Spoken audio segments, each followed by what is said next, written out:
This is Rowena Dooley asking Sol citizens to report for duty.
Okay, do we have audio now, gang? I think we do. Yes? Give us a yes in the chat. Yeah. I can hear you now. Let me see if I can hear me. Yeah, I think we're good. Yes, we can hear you now. Awesome. Yeah. Okay, we're going to start this all over, guys.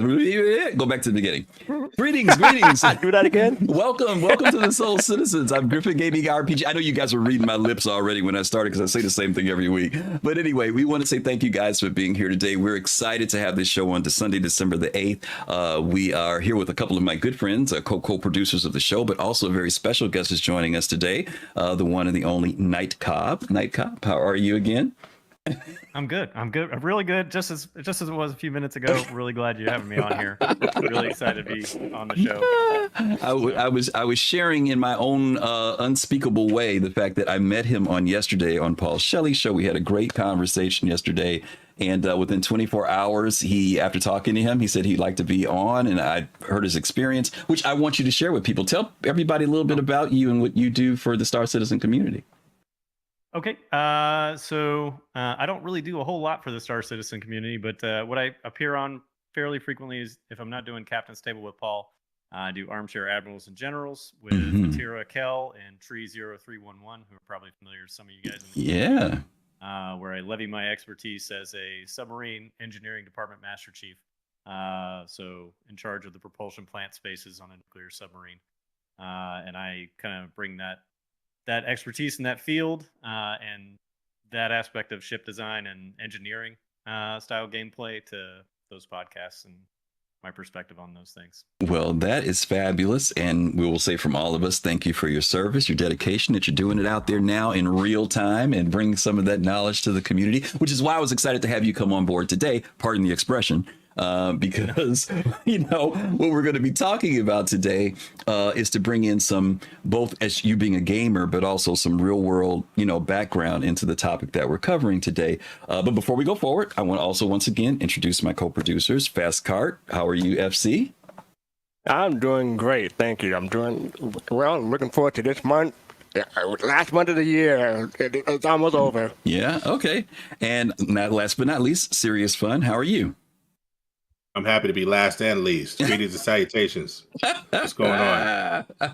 We're going to get to it today. We're going to get to it. Okay. All right.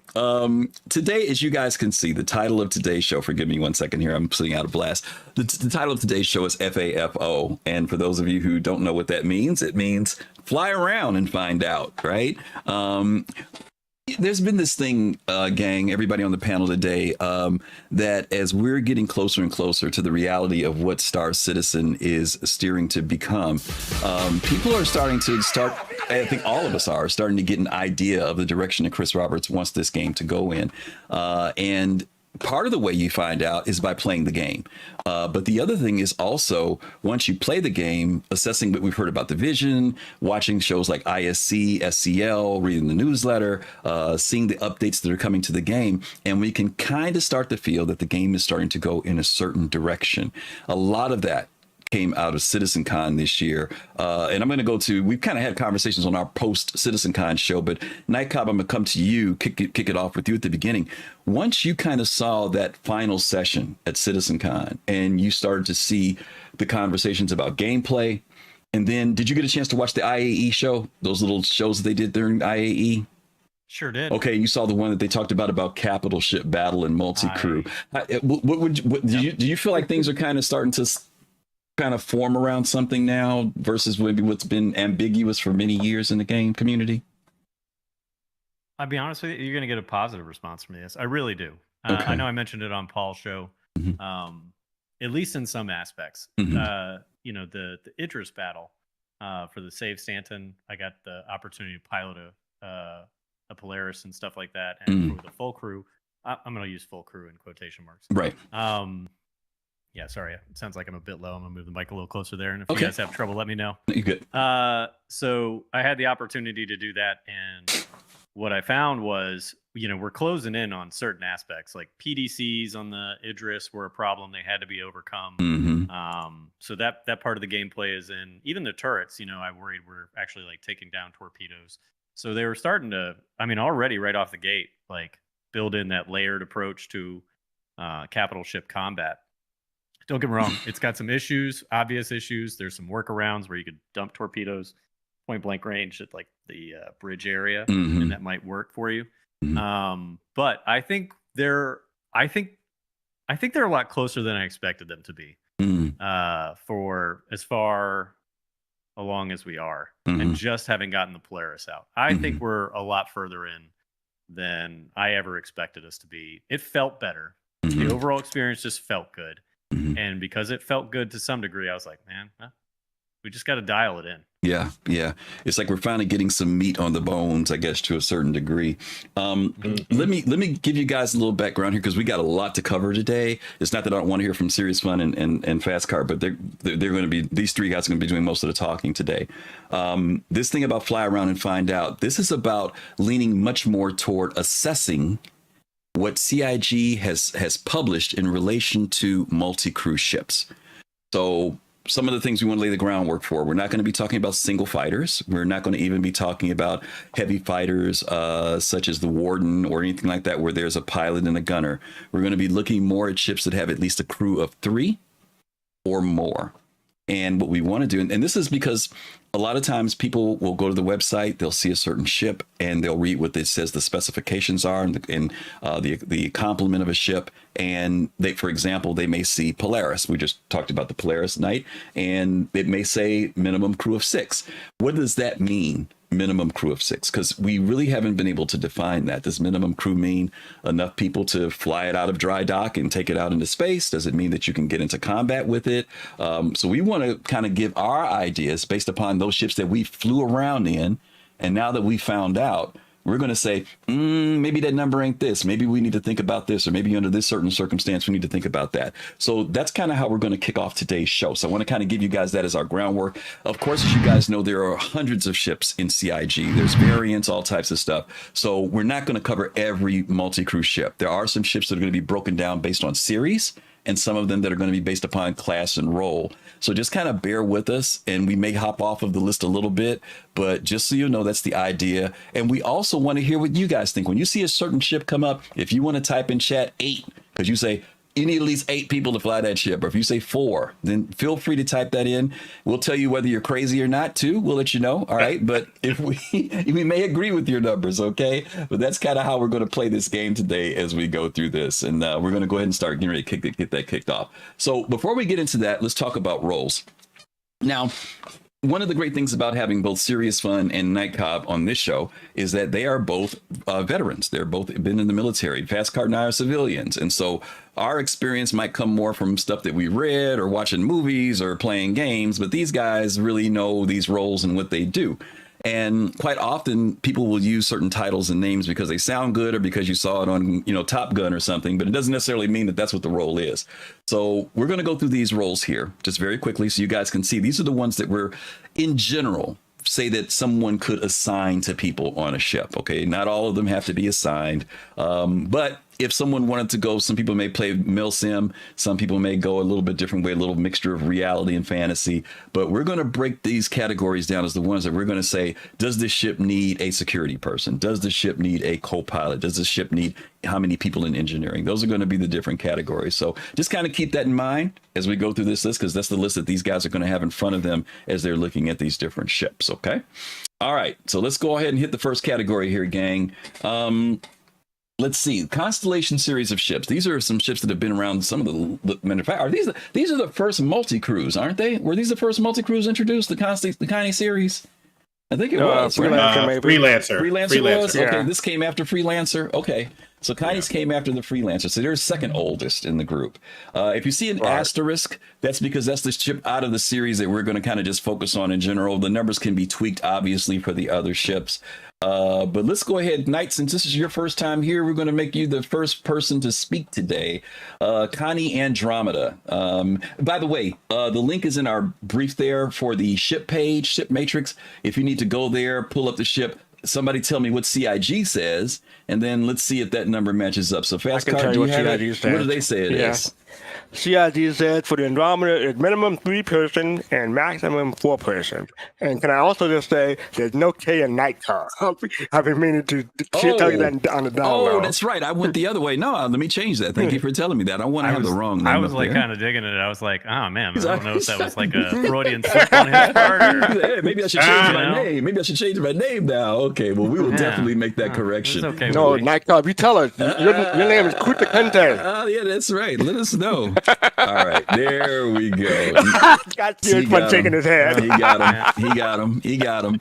Okay, so let's hit this one. Knight, what do you think about this one? Do those numbers sound good? And if so, what number is reasonable? What number needs to change? Well, stop me if I'm wrong. So you said 3, max 4. Yeah, 3 minimum, max. Was that correct? According to the Matrix, yes. Mm-hmm. Yeah, they're close. Because I mean, if you just I don't know. If we're talking about the Andromeda, I guess my thing would be, I would want 4, max 5. I'd want want pilot, co-pilot, 2 turret operators, and then I'd want the snub pilot. who could double down as engineering, or the co-pilot could double down as engineering if push came to shove. That'd be, but I guess maybe I said four max 5. I think maybe more my line is 5 max 6. Because I'd really I was like going an to say, engineer if for you that do 4 ship. max 5, the fifth person could escape in this snub ship, but you have 4 ejection ships, 4 ejection seats already, so it should be safe. But yeah, if you put one more on there, someone has to go down with the ship, according to how the ship is now. Well, fastcart, that means you'd have to be the captain, so you'd have to stay behind while we all jumped off. That's all that means. Yes, that's how that works. That's right. Not me. No. That's correct. Okay. Let me go to FC. But I think that's right. Oh, go ahead. No, go ahead. I'll go to you. You can go to you. I was going to say, I think that's right in that if you want somebody that's dedicated to, the alert fighter, right, the snub, and if you want dedicated top and bottom turrets, and you want somebody dedicated to flying the ship and dedicated to engineering, that's 5 people right there, right? And then co-pilot is 6, right? So I think the interesting thing is if 5 to 6 is the right number, and we'll come to Fastcart's take on this, and Griff, your take as well. But if that's the right number, you got 4 beds, right? That's what I'm saying. Right. So how that will work, how that ultimately will work will matter, right? Yeah. Can I hot bunk? Can I log out right behind somebody else? And when we're thinking this is the way the Andromeda is now, but we know that a rework is coming, right? And we know that the newer ships have escape pods. How many escape pods and how many bunks, right, really tell you what they really think the number is, right? So it'll be very interesting to see what that is, because if you got 6 people on the ship and you got 5 escape pods, they meant 5. Yeah. And Fastcart is going down with the ship. Wait, why I got to go down with the ship? Why me? So let me ask a question into you guys. Can this, at that minimum number, can this ship hold its own? Even at that minimum, and there may be cases where yes, a ship can hold its own, and then there may be those cases where you say no, it definitely can't. Anybody who wants to answer that can jump in. Can the Andromeda hold itself at 4? If you have one person, talking about the current thing, 3 minimum. One person in the pilot seat and 2 people in the turret. Sure, I would think so. I would hope so. You're feeling good about it? NightCOB, what about you? You think it can hold with the minimum of 3?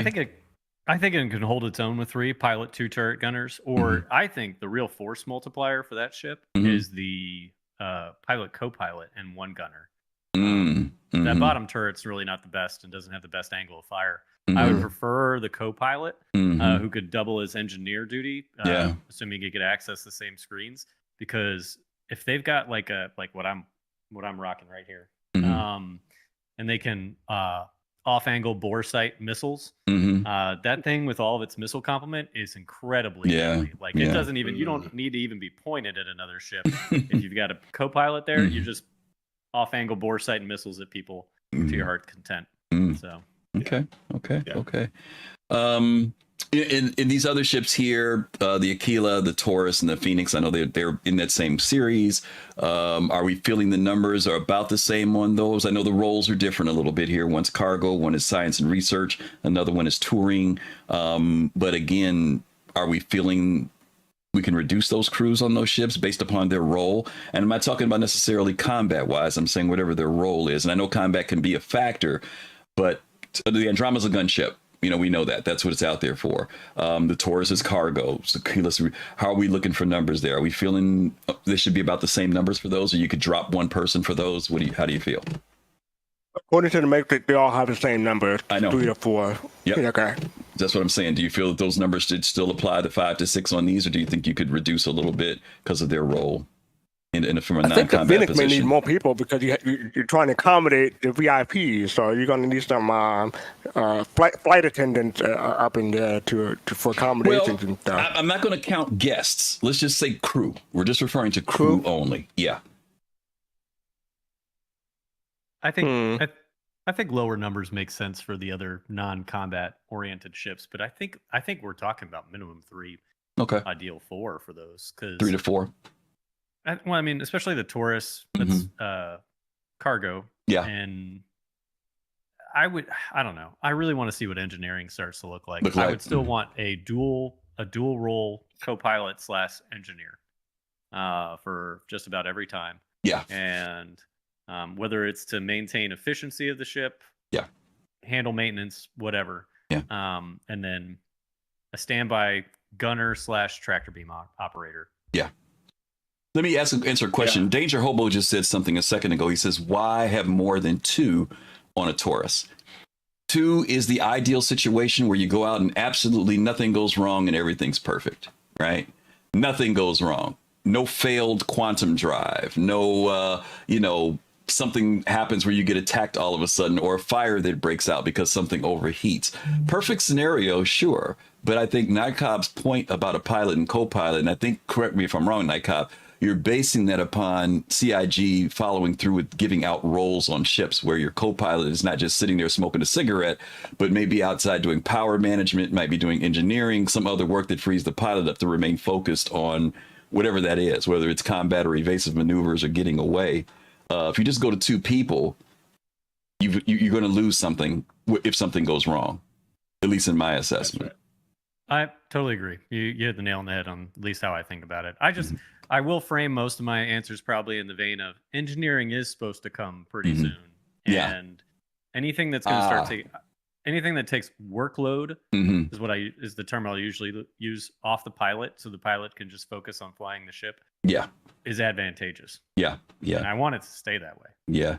And Danger Hobo, I get what you're saying. Yeah, I know it is. I know. And that's one of the reasons why we're doing this show, because a lot of folks right now are looking in the context of where we are. And don't get me wrong, it's very difficult, right? Because they're basing it upon what's in their hands, right? What CIG has given them. And what we're trying, reason why we call this fly around and find out is that now that we've flown around and now that we found out where CIG is trying to go, we're trying to get folks to think, do reassessment, for lack of a better term, because we know that those numbers on the RSI website don't necessarily match up with what we've seen evolve over many, many years. So your question was more than fair. But I'm glad you mentioned it. You're saying based upon right now versus where the game is ultimately supposed to go.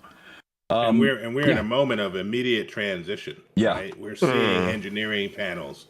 We're seeing fuses, right? We're seeing that in ships now, right? Yeah. It's not just that we've tested it in Arena Commander and the experimental modes, but we're seeing those in ships. So it is to NightCOB's point. It's easy to imagine that 4.1 will be engineering, right? So to not think about that means we're not thinking about our ships and our fleets in ways that are going to empower us going forward. So I think this is the opportunity to begin to say, what's this going to really look like? Yeah. Some co-pilot seats, for example, aren't just labeled co-pilot now, but some of them actually work. You can fly the ship from them. You know what I mean? So things are changing. Right. They really are co-piloting. That's right. Yeah. Things are changing. Things are changing. Let's go to this one here. Hercules series. Let me go to SeriousFun on this one. C2M2A2 cargo variant. Military combat variant, and of course military bomber. So fastcart, what does it say on the site? For M2, for the M2. M2, it is minimum 1 and max 3. But for the A2, it said minimum 1, max 6. Well, let's go with the M2 for now. We're going with the one that's asterisk. So for me, if you're talking minimum 1, you're talking about you're just shuttling. It's not even a shakedown cruise, right? You're just shuttling the ship from location to location, and you expect 0 problems, right? The Hercules is a great example of where I think you begin to have to start sectioning the ship off for certain roles, right? I don't think that you're effective, and this came out of experimental modes and having the Hercules in experimental modes. I think you need more than one engineer for that ship, right? When you started seeing people running back and forth and just not getting it done fast enough. I think in this ship, you're going to need a pilot, M2. So M2, you're going to need a pilot. You're going to need a co-pilot. You're going to need at least 2 turret operators. And I think you're going to need 2 engineers. I don't think that you're going to do well in scenarios with the M2 having one engineer try to sprint all the way around. So I think you're going to need a few. So that's 6 people for me. That's 6 people where I think the ship is. Wow, for the M2. Yeah, it's more than that because there's more turrets on the A2. Yeah, yeah. Fastcart. Anything? To NightCOB's point, real quick. To NightCOB's point, there are some turret positions that just don't give you value for staffing, right? Okay. Because they don't have the coverage or they're not positioned well. Like you could leave those behind the way that people fly. Yeah. Right. I struggle with that on the Hercules though. Mm-hmm. It's almost like the way the ship is shaped. Mm-hmm. You need people in every position to get the coverage. Mm-hmm. Right. There's not a lot of ostensible overlap. So other people might have more experience with this ship though than I do. So yeah. Fastcart, you got any thoughts on either the M2 or any of those other Net Hercules series? I have experience with the C2, and yeah, 2 people might be okay, should be okay, but you might need a third for engineering, just like you say, when it's coming up. Because I think it seems to me, just from these first 2 categories, CID isn't taking into account the engineering too much, and when it came up with the ship matrix, in my opinion. So yeah, I mean, for the C2, you have minimum 1, maximum 2. And I'm forgetting how many beds that thing has. But yes, so if you just expecting no problem whatsoever, 2 people just hauling cargo and going back and forth, that should be fine. But when push comes to shove, you probably want an engineering on there too. Yeah. Separate engineer. Yeah. Knight, let me ask you a question because I've been told this by several people. I know you enjoy PvP. I've been told that when people attack a ship like a C2, for example, a cargo ship like a C2, one of the first things they look for is to see whether or not someone fires from the turret. And if they don't see anything come from the turret, they know that that person's flying solo. Is that usually the case? If you don't see any turrets light up? Yeah. Absolutely. I mean, well, like, rare's the day, but I mean, maybe they're doing something else and they take time to get to the turret. You know? But 9 times out of 10, and this is kind of the state of the game, right? A lot of people are soloing ships regardless of their size, especially for cargo hauling. There's nobody wants to share the profits because, well, at least for a long time, I think that's changing really. Yeah. It has kind of already changed, but the profits were so marginalized that sharing it was just never really a viable option for most people. They'd rather risk it for the biscuit. But you could easily tell the moment you start attacking a ship and the turret doesn't light up, you can pretty much guarantee it. But you can scan them now. You can scan to figure that out too. Yeah. So. Yeah. But it's a quick decision. They don't have a turret gunner. They lack any kind of force multiplier, and it's like I can stay out of the forward fire arc of a C2 pretty easily. Yeah. Okay. Right. Yeah, and this lends itself to the idea of crewing, right? I mean, and you're right. There are some people who are willing to take that chance. You know, I played E for years, and there were plenty of times when I took a chance, by myself out there, and sometimes it paid off, sometimes it didn't. But, with this idea of multi-crew, I agree with you 100% for the economic reasons.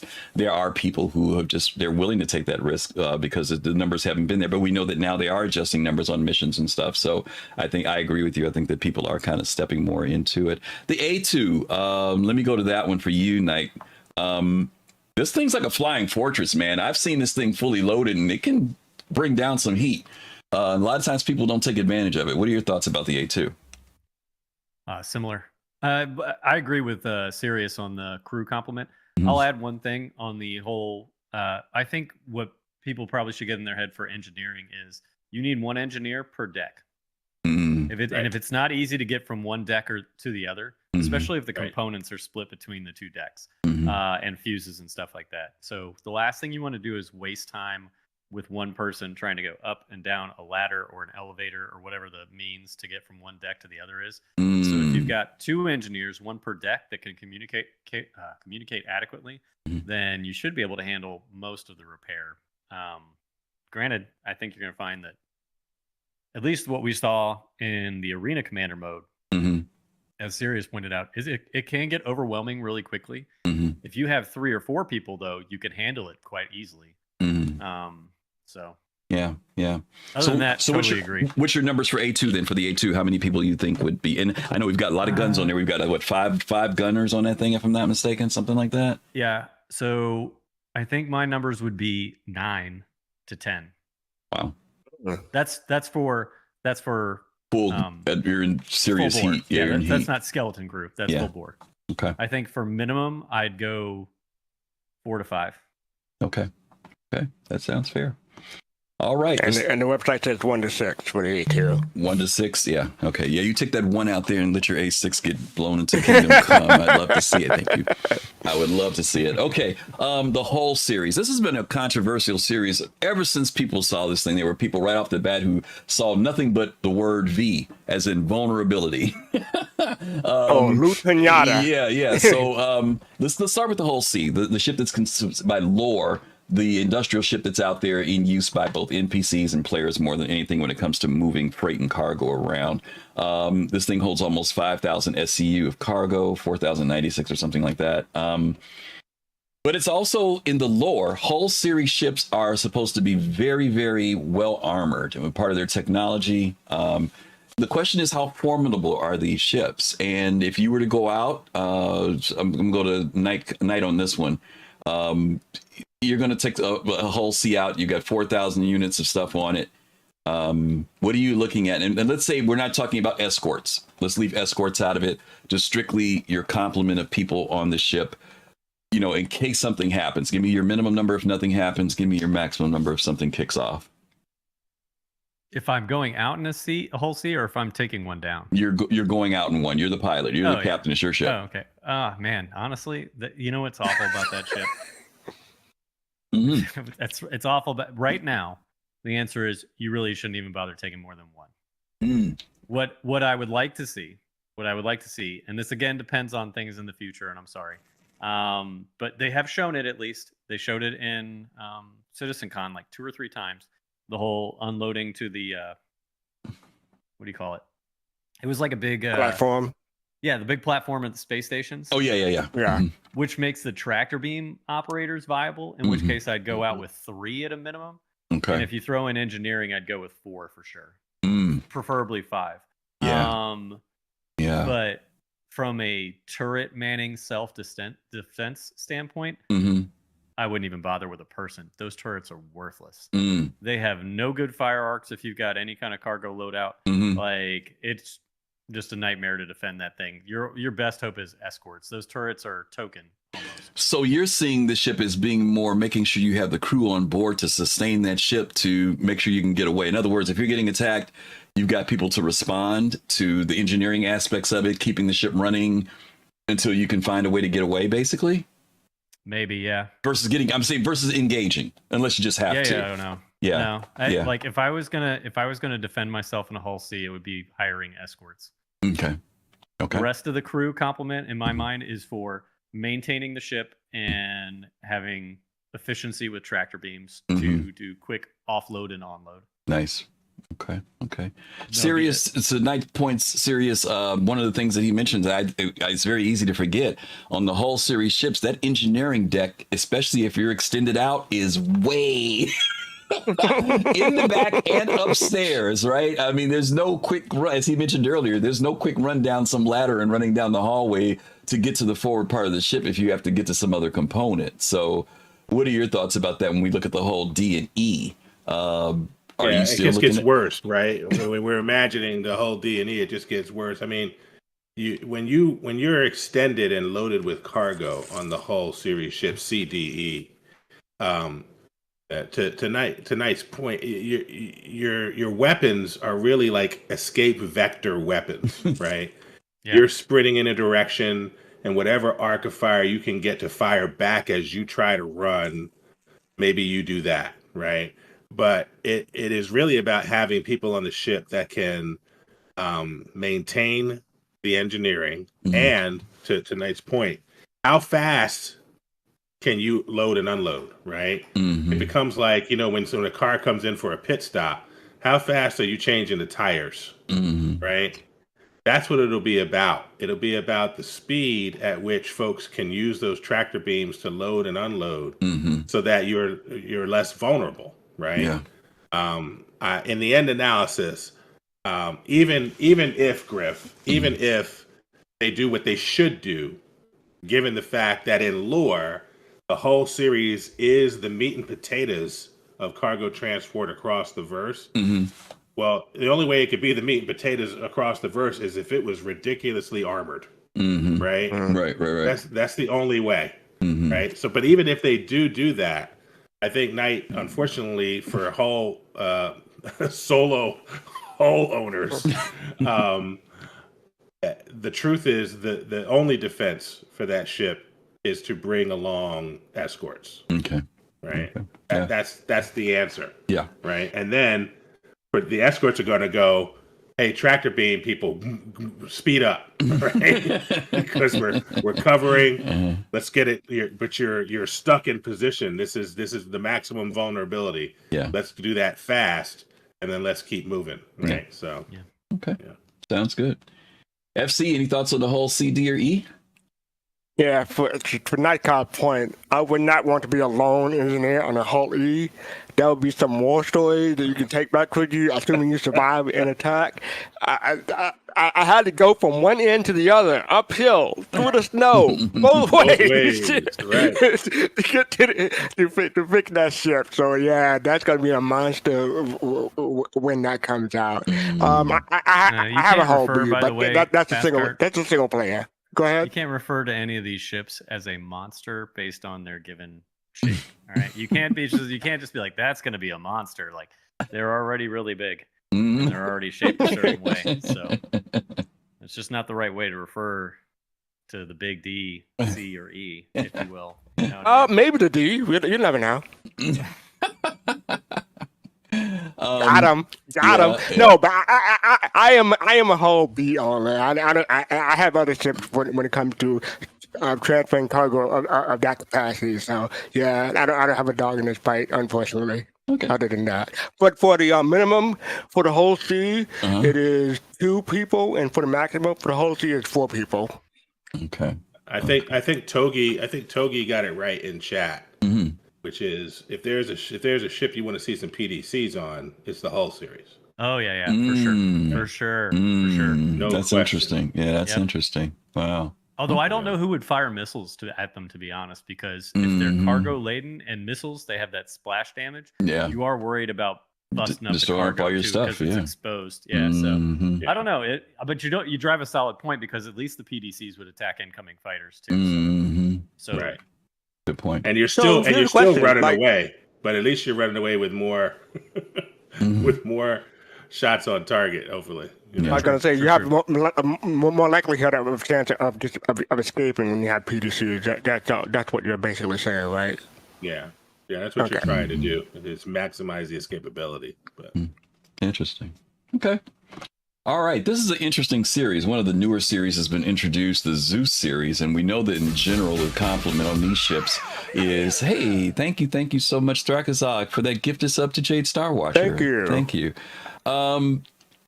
This is the general compliment of 3 as far as the seats go, but fastcart, what do they say the numbers are for the Zeus series?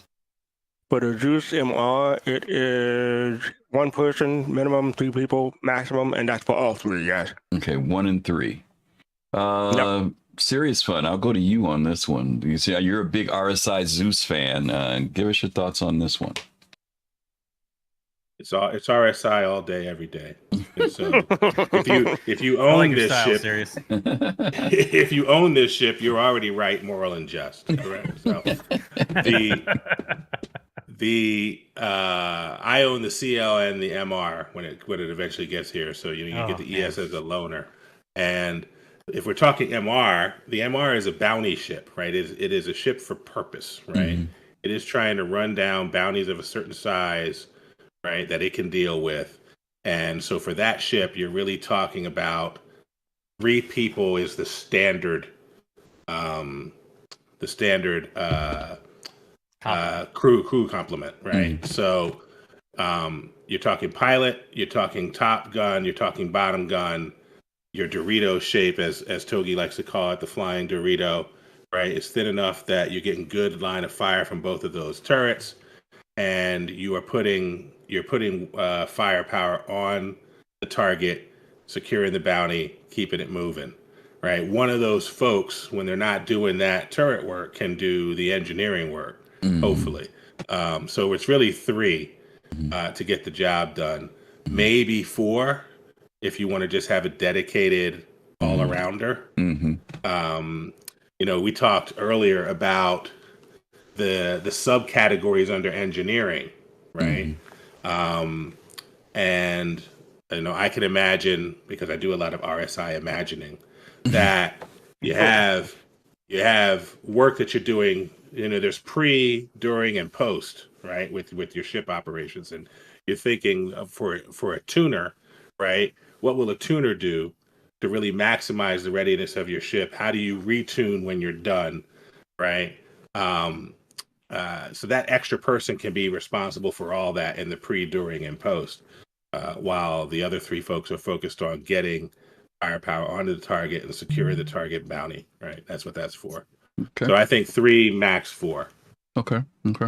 FC, what about you? Any of these ships you got any background on you want to talk about, or are you good on these? I don't have any background. I've seen a bunch of videos. I'm going to agree with SeriousFun on this one for his expertise on RSI and all things Doritos. Okay.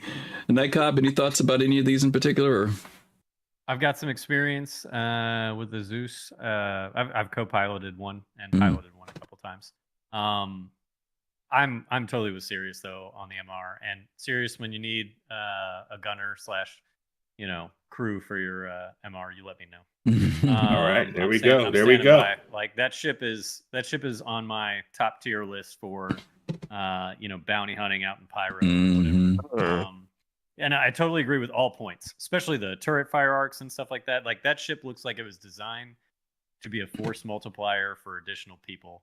And because you're right, it's all like those turrets really center for the forward fire arc. So it's all about getting guns on target, and then turrets lighting them up and staying within that same fire arc. And it looks designed for that.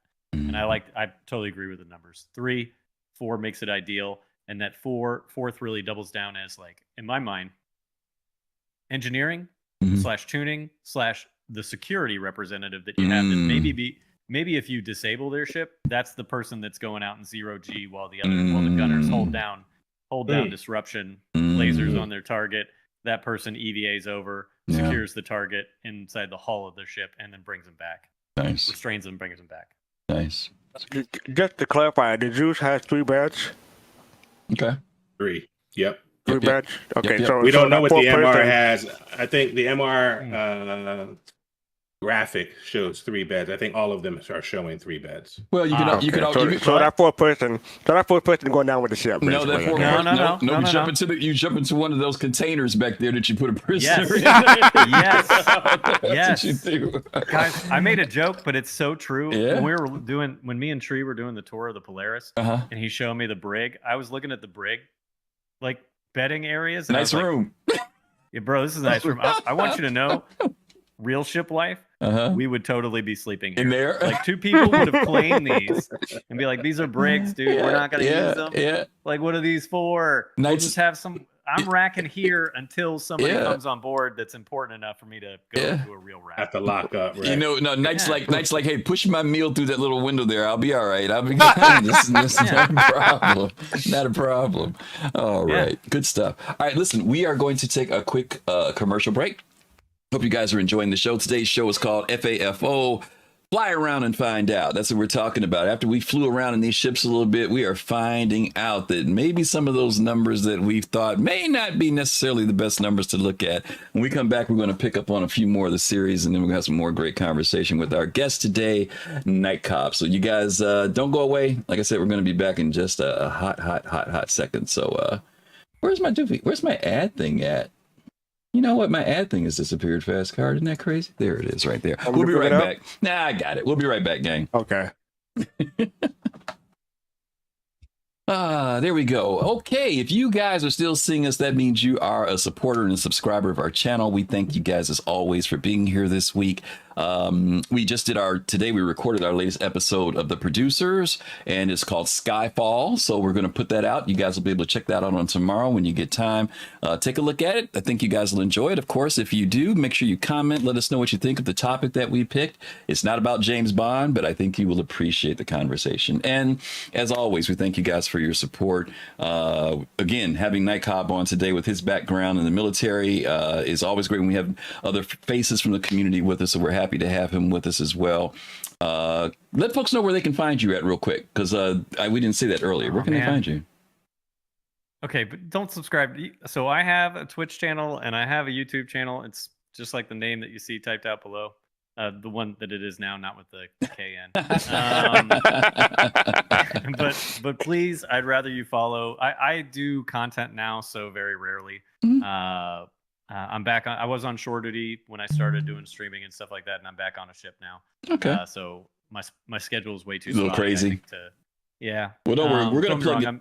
We'll plug it again at the end. Don't worry. You're okay. Just give me the channels and in a DM, and I can do it at the end of the show. Yeah. Put it in there for us. That'll be perfect. But preferably follow Tree0311 yes. and Attira_Kel. It's ATTIRA_KELL. There you go. Those guys are great content creators. I work with them on a regular basis. Friends with them, hang out with them, play games with them. They don't get enough love. And Tree0311 does all of his stuff for StackUp.org. So all of his proceeds go to military-based charity. So please support Tree. Absolutely. And we just did a video, if you want to see my opinion, as we walk around, do the Polaris tour. Go check that out on his channel. It's one of his most recent videos. If you could, would you mind, while we're yapping, send DM him fastcart that link, and we'll make sure we drop that in during the show. I think can I not do it during? Yeah, I think you can. No, you need to be me. Yeah, you got to give it to fastcart. Yeah, send it to him. He'll take care of it. He'll take care of it. All right, gang, we're back. Can do. We are back with our show today. Fly around and find out. And thank you guys for being here with us. Cataclysm, DM, thank you. 17 months. We appreciate you all. Thank you very, very much.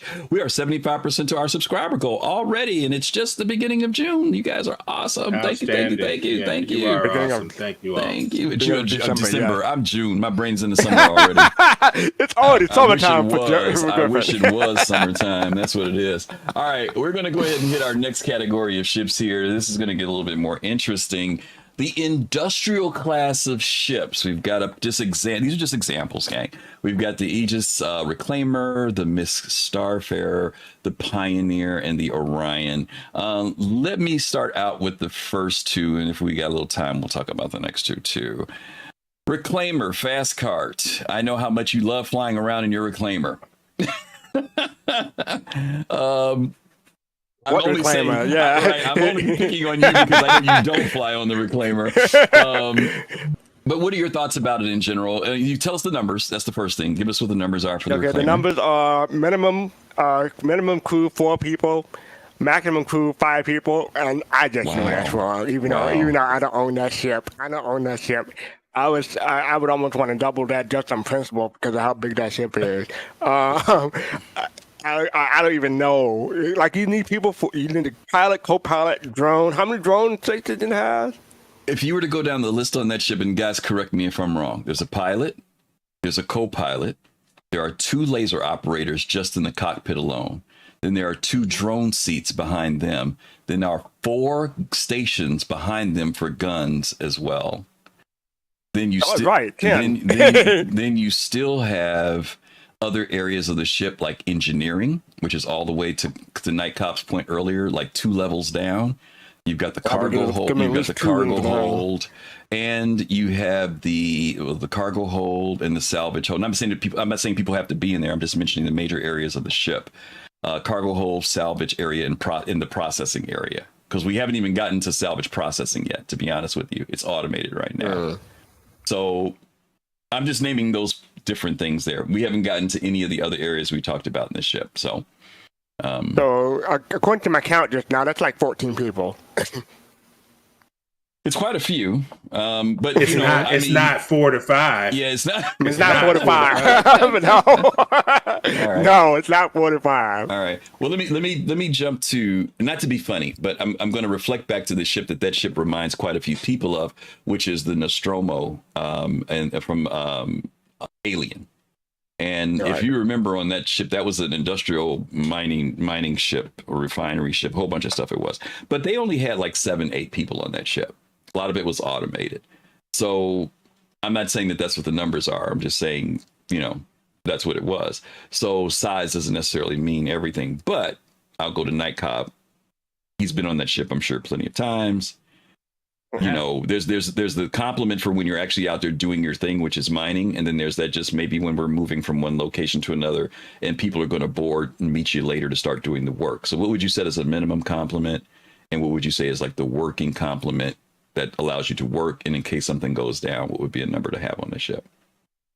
I think 4 is your minimum. Okay. And I mean, I'm with Sirius on this. That's a shakedown cruise. Like you're just really getting from one place to another and maybe doing the bare minimum of what you're trying to do. Whereas like I think efficiency looks like minimum 7 to 8. Okay. And I love the idea that ship takes like 9 to 10 to get to, higher force multipliers of efficiency. Yeah.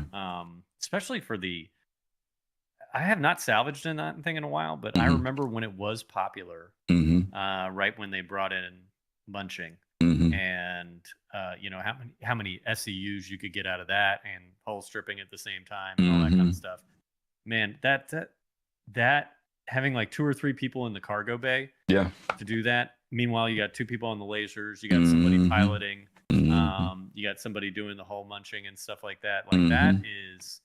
Yeah, 7, 8 at a minimum, and I'm not even taking into account engineering. So I feel like you get 9 or 10, and you're doing good stuff out there in Reclaimer. Yeah, and mind you, I want you guys to notice he talked about efficiency. And he's not saying that you can't do less. He's just saying if you want to maximize what you're trying to do out there, these are and we're talking about time, right? The more people you have working, and he didn't even get to talk about the drones. That was just based upon 4 people in the cockpit, which is he's absolutely right. There's a pilot, the person who's handling the munching seat, and the 2 lasers. That's 4 right there.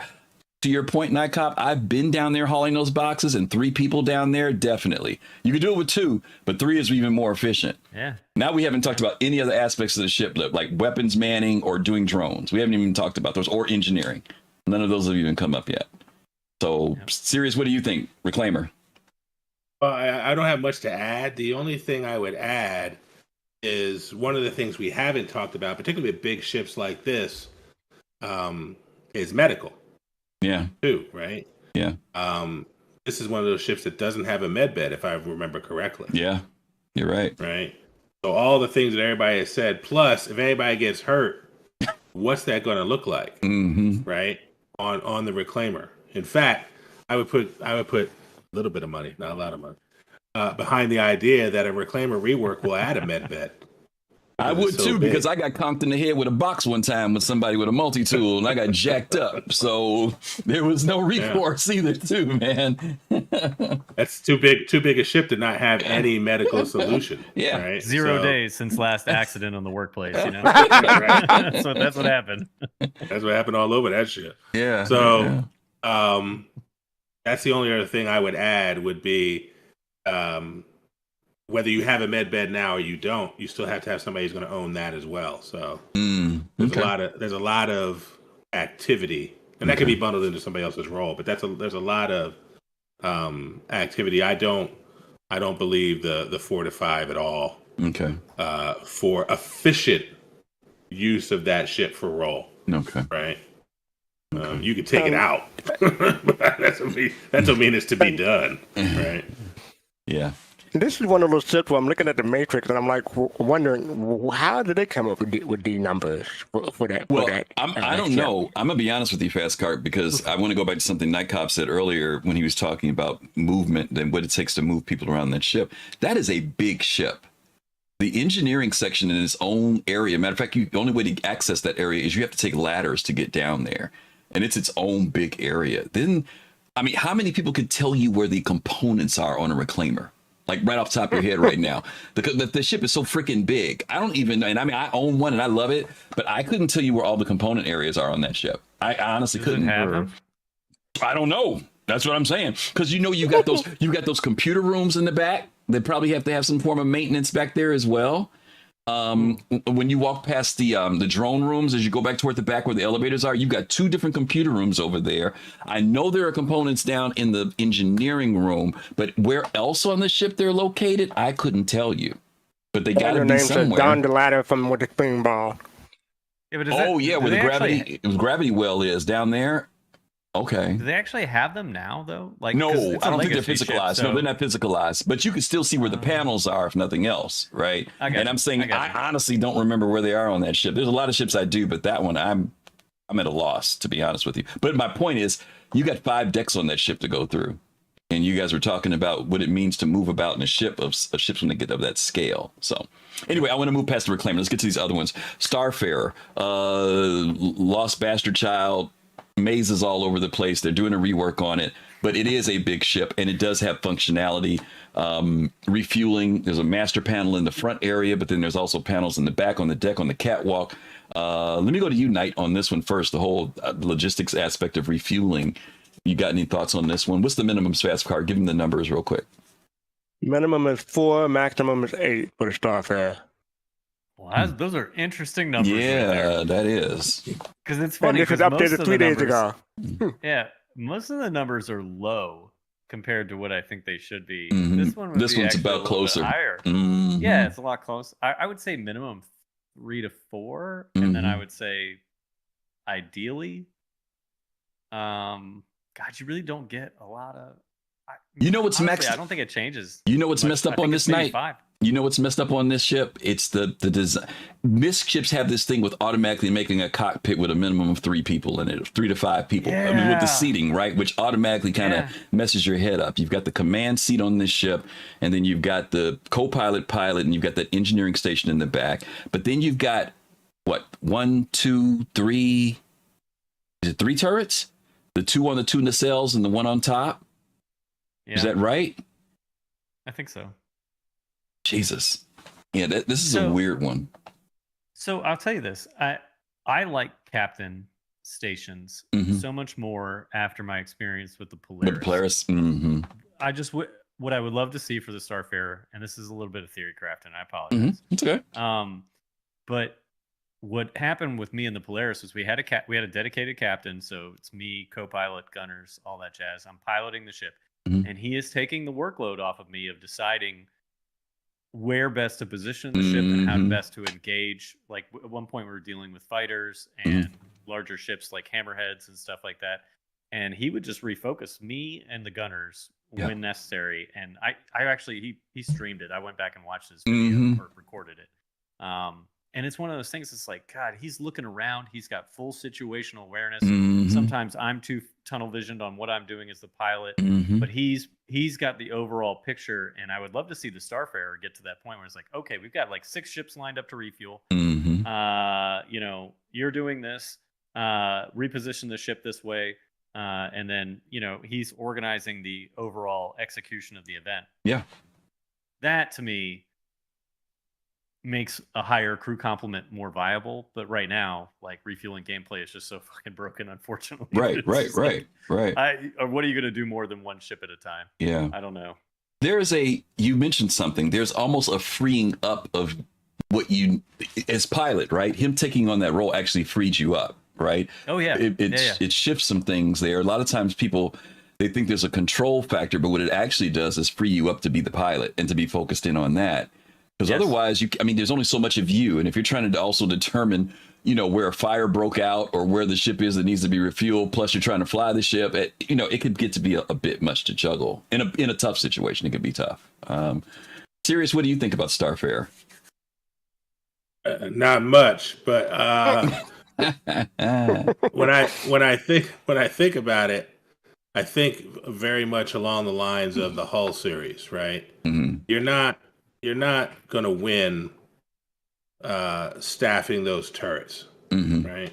You're going to win with escorts, and you're going to win with refueling it with a purpose, right?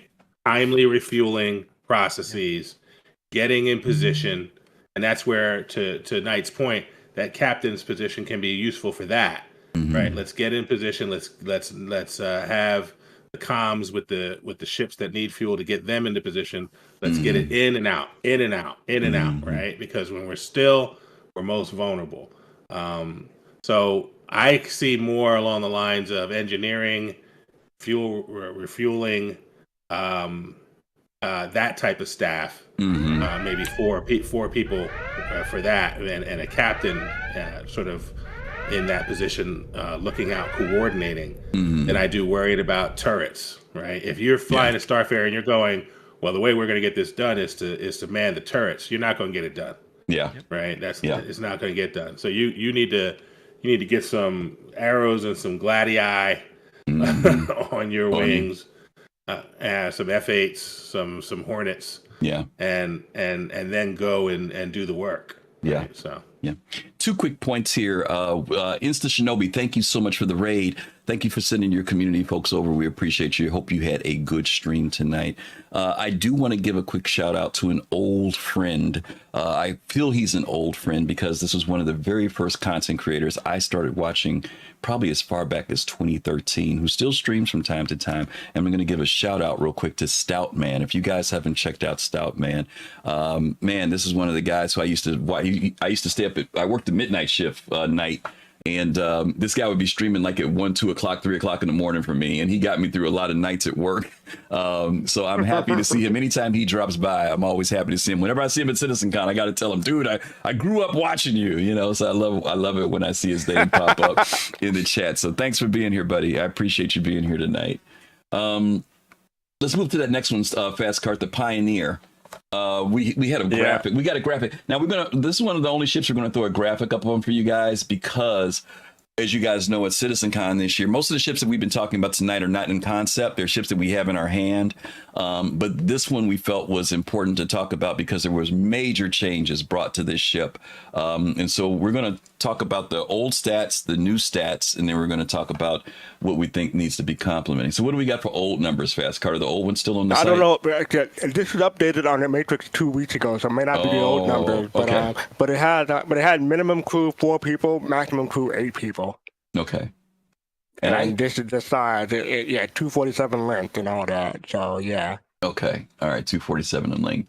Let me go to sub goal here. Oh, Captain Jones, thank you for the 5 community subs, and you helped us reach our goal for today. Thank you.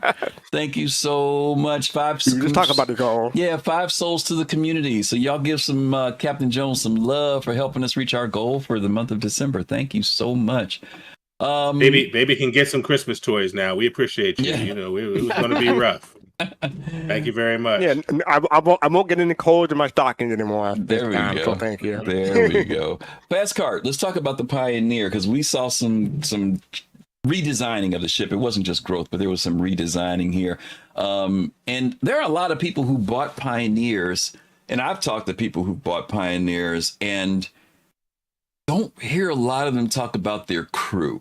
Like some ships, like Knight was talking about the Polaris. I know plenty of people who said, yeah, when I get my Polaris, I'm going to get my crew and blah, blah, blah. When I get my Idris, I'm going to get my crew and blah, blah, blah, blah. I don't never hear anybody say when I get my Pioneer, I'm going to get my crew.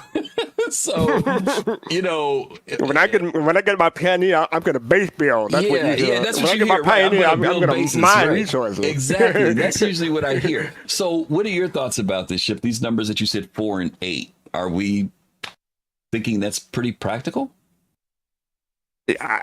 See, okay, so you had the pilot, you had the co-pilot, you have the crafting table, you have the cargo, I guess, cargo area, you have engineering, and I don't know the okay, I can look it up at real quick. I was going to say I don't know the ammunition on let's look at roles. Let me get N1ghtCOB while you're looking. Serious, you and Knight. What are some roles you see? Well, I found it. It had 5 turrets, basically. 5 turrets. Okay, but I want to go beyond just combat on this. I'm talking about what does this ship need to function? Because, you know, when we saw the Polaris commercial, Knight and obviously it's Knight and Sirius because they've both been on the Polaris. One of the things I thought was really cool was when they showed that scene where both the ramps were down and we saw like Atlases moving around. They were moving torps. I mean, there was a whole lot of logistics going on, and I could easily see a ship like the Pioneer offering that same type of challenge, right? You know, when you're building things need to be moved around and blah, blah, blah, blah. So what do you guys think we're looking at when it comes to a ship operating? Not just in the sense of if they run to an engagement, but what do you need to go out and maybe do some, if you're doing base building, let's say moderate base building, you know, what do you guys think? Ooh, I would say I think minimum 5, and that's not very efficient. I think what you would desire is somewhere between, I'm going to say 7 and 9. Because this ship is considered capital, right? Isn't this ship considered capital class? Yes. Yeah. Well, it is twice the length of the whole sea, so it better be capital class. Right? When we start talking about running around a whole sea, right? Double the length, and you got the Pioneer. Man, when you talk about double the length of a whole sea, man, I don't know. It's pretty I'm trying to be good. It's Yeah, pretty but good. you invited me on the show, so I don't know what you expected. But I mean, at least this it one's is not similarly shaped. I mean, that's right. It's a little bit different, and when we look at least the latest renderings, right? Before, I don't know how y'all felt about the Pioneer before, but before it felt like it would put out an arm, it would function as a magic box, and it would drop a settlement, right? Yeah. Now it looks like they're really trying to kit out the interior. To N1ghtCOB's earlier point about multiple decks, right? There's an upper level and a lower level. So if you're talking about this length and multiple decks, you're talking about at least 2 or 3 engineers, right? Just to maintain the ship itself. That's before you get into the crew that might be needed to efficiently deploy the base building functionality, right? Whatever that ends up being, right? We know that CIG is going to turn it into gameplay, and the gameplay is going to have steps. And then the question is going to be about your efficiency with those steps, right? So you're talking about 2 or 3 people to maintain the ship itself. You're talking about maybe 3 to 4 people to deploy base building effectively minimum, right? Yeah. So, you know, I'm talking maybe 7 or 8 people to really use this ship the way it needs to be used. And that's before you even think about, is there a med bay? Is there, who's piloting, right? And if you want any sort of defensive positions, right? Yeah. Which again, I think that's not useful on this ship. Get some escorts, right? Yeah. I was thinking about one of the roles that CIG has brought up, or a term that they've been introducing is this word of the fabricator. And it kind of sticks in my head a little bit about like with ships like the Expanse, where they've talked about people having the ability and skill to refine. I wonder, I'm not saying this is the case, guys, I'm just asking, does the person who knows how to do fabrication, if this ship is manufacturing any type of items, and there's the whole idea of the drones with the blueprints, right, for building, that's one thing. But they also talked about these ships being manufacturing spaces.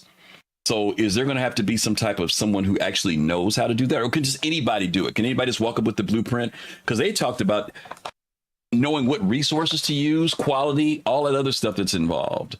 Is there somebody that's their job on the ship? You know, maybe Knight is great at flying this thing because it's a monster to fly. But when it comes down to knowing what catalyst to put in to make copper, he's like, that's not my job, you know. Man, you are like literally just reading me out Describing loud you? for everybody. Yeah, there's no mystery left for all of Twitch right now. Yeah, so but you get my point. You know, I mean, is that going to be a thing? You know, with these other roles that they've been talking, maybe anybody can do it. You know, maybe that is the case. You know, I just don't know because it's so new. I would say when it first come out, you're going to want someone who does the research. But after a year or so, all that stuff is going to be on YouTube. All that stuff is going to be on the website. But when it first comes out, yeah, you're going to want someone who's on top of all the recipes, all the and the quality, the blueprints and stuff like that. So maybe someone who can fly the ship can push a button, and that'll be that. But I don't think it'll be that simple. Yeah. Yeah. Because there's going to be knowledge, there's going to be acquisition, and there's going to be execution, right? So it's really about even if what is required is ends up on YouTube. You still got to go get it, right, and then you still got to execute, right, and hopefully CIG doesn't make that Scorpius and Terry's button pushing right from the back, right. It makes it a lot more of an ongoing process to manage, right, and so that the skill can be exhibited by the player, right, and if that's the case, then you will want somebody who has developed that expertise. Right. This thing brings another level of logistics to itself too. Pardon me, fast carbon says real quick. Brings another level of logistics too, because if you're building with these things, it's not like you're going to be flying this thing up and down out of atmosphere all the time whenever you need to go get something. You're going to have folks that have to curry things in, resources and stuff like that too. So, it can become a pretty big project. That's why I said everybody else is kind of saying, I'm going to take my Pioneer and I'm going to go build. And I'm like, yeah, you and who else? And I just wonder. Now, CIG this is the other thing that turned the tables a little bit, because people talked about that the Pioneer this year was still on the store for a while. And people have tried to equate that to sales, money, blah, blah, blah, blah. No, what happened was CIG introduced 4 other things that could do base building, which we didn't have back in the day when the Pioneer was the only king of the jungle.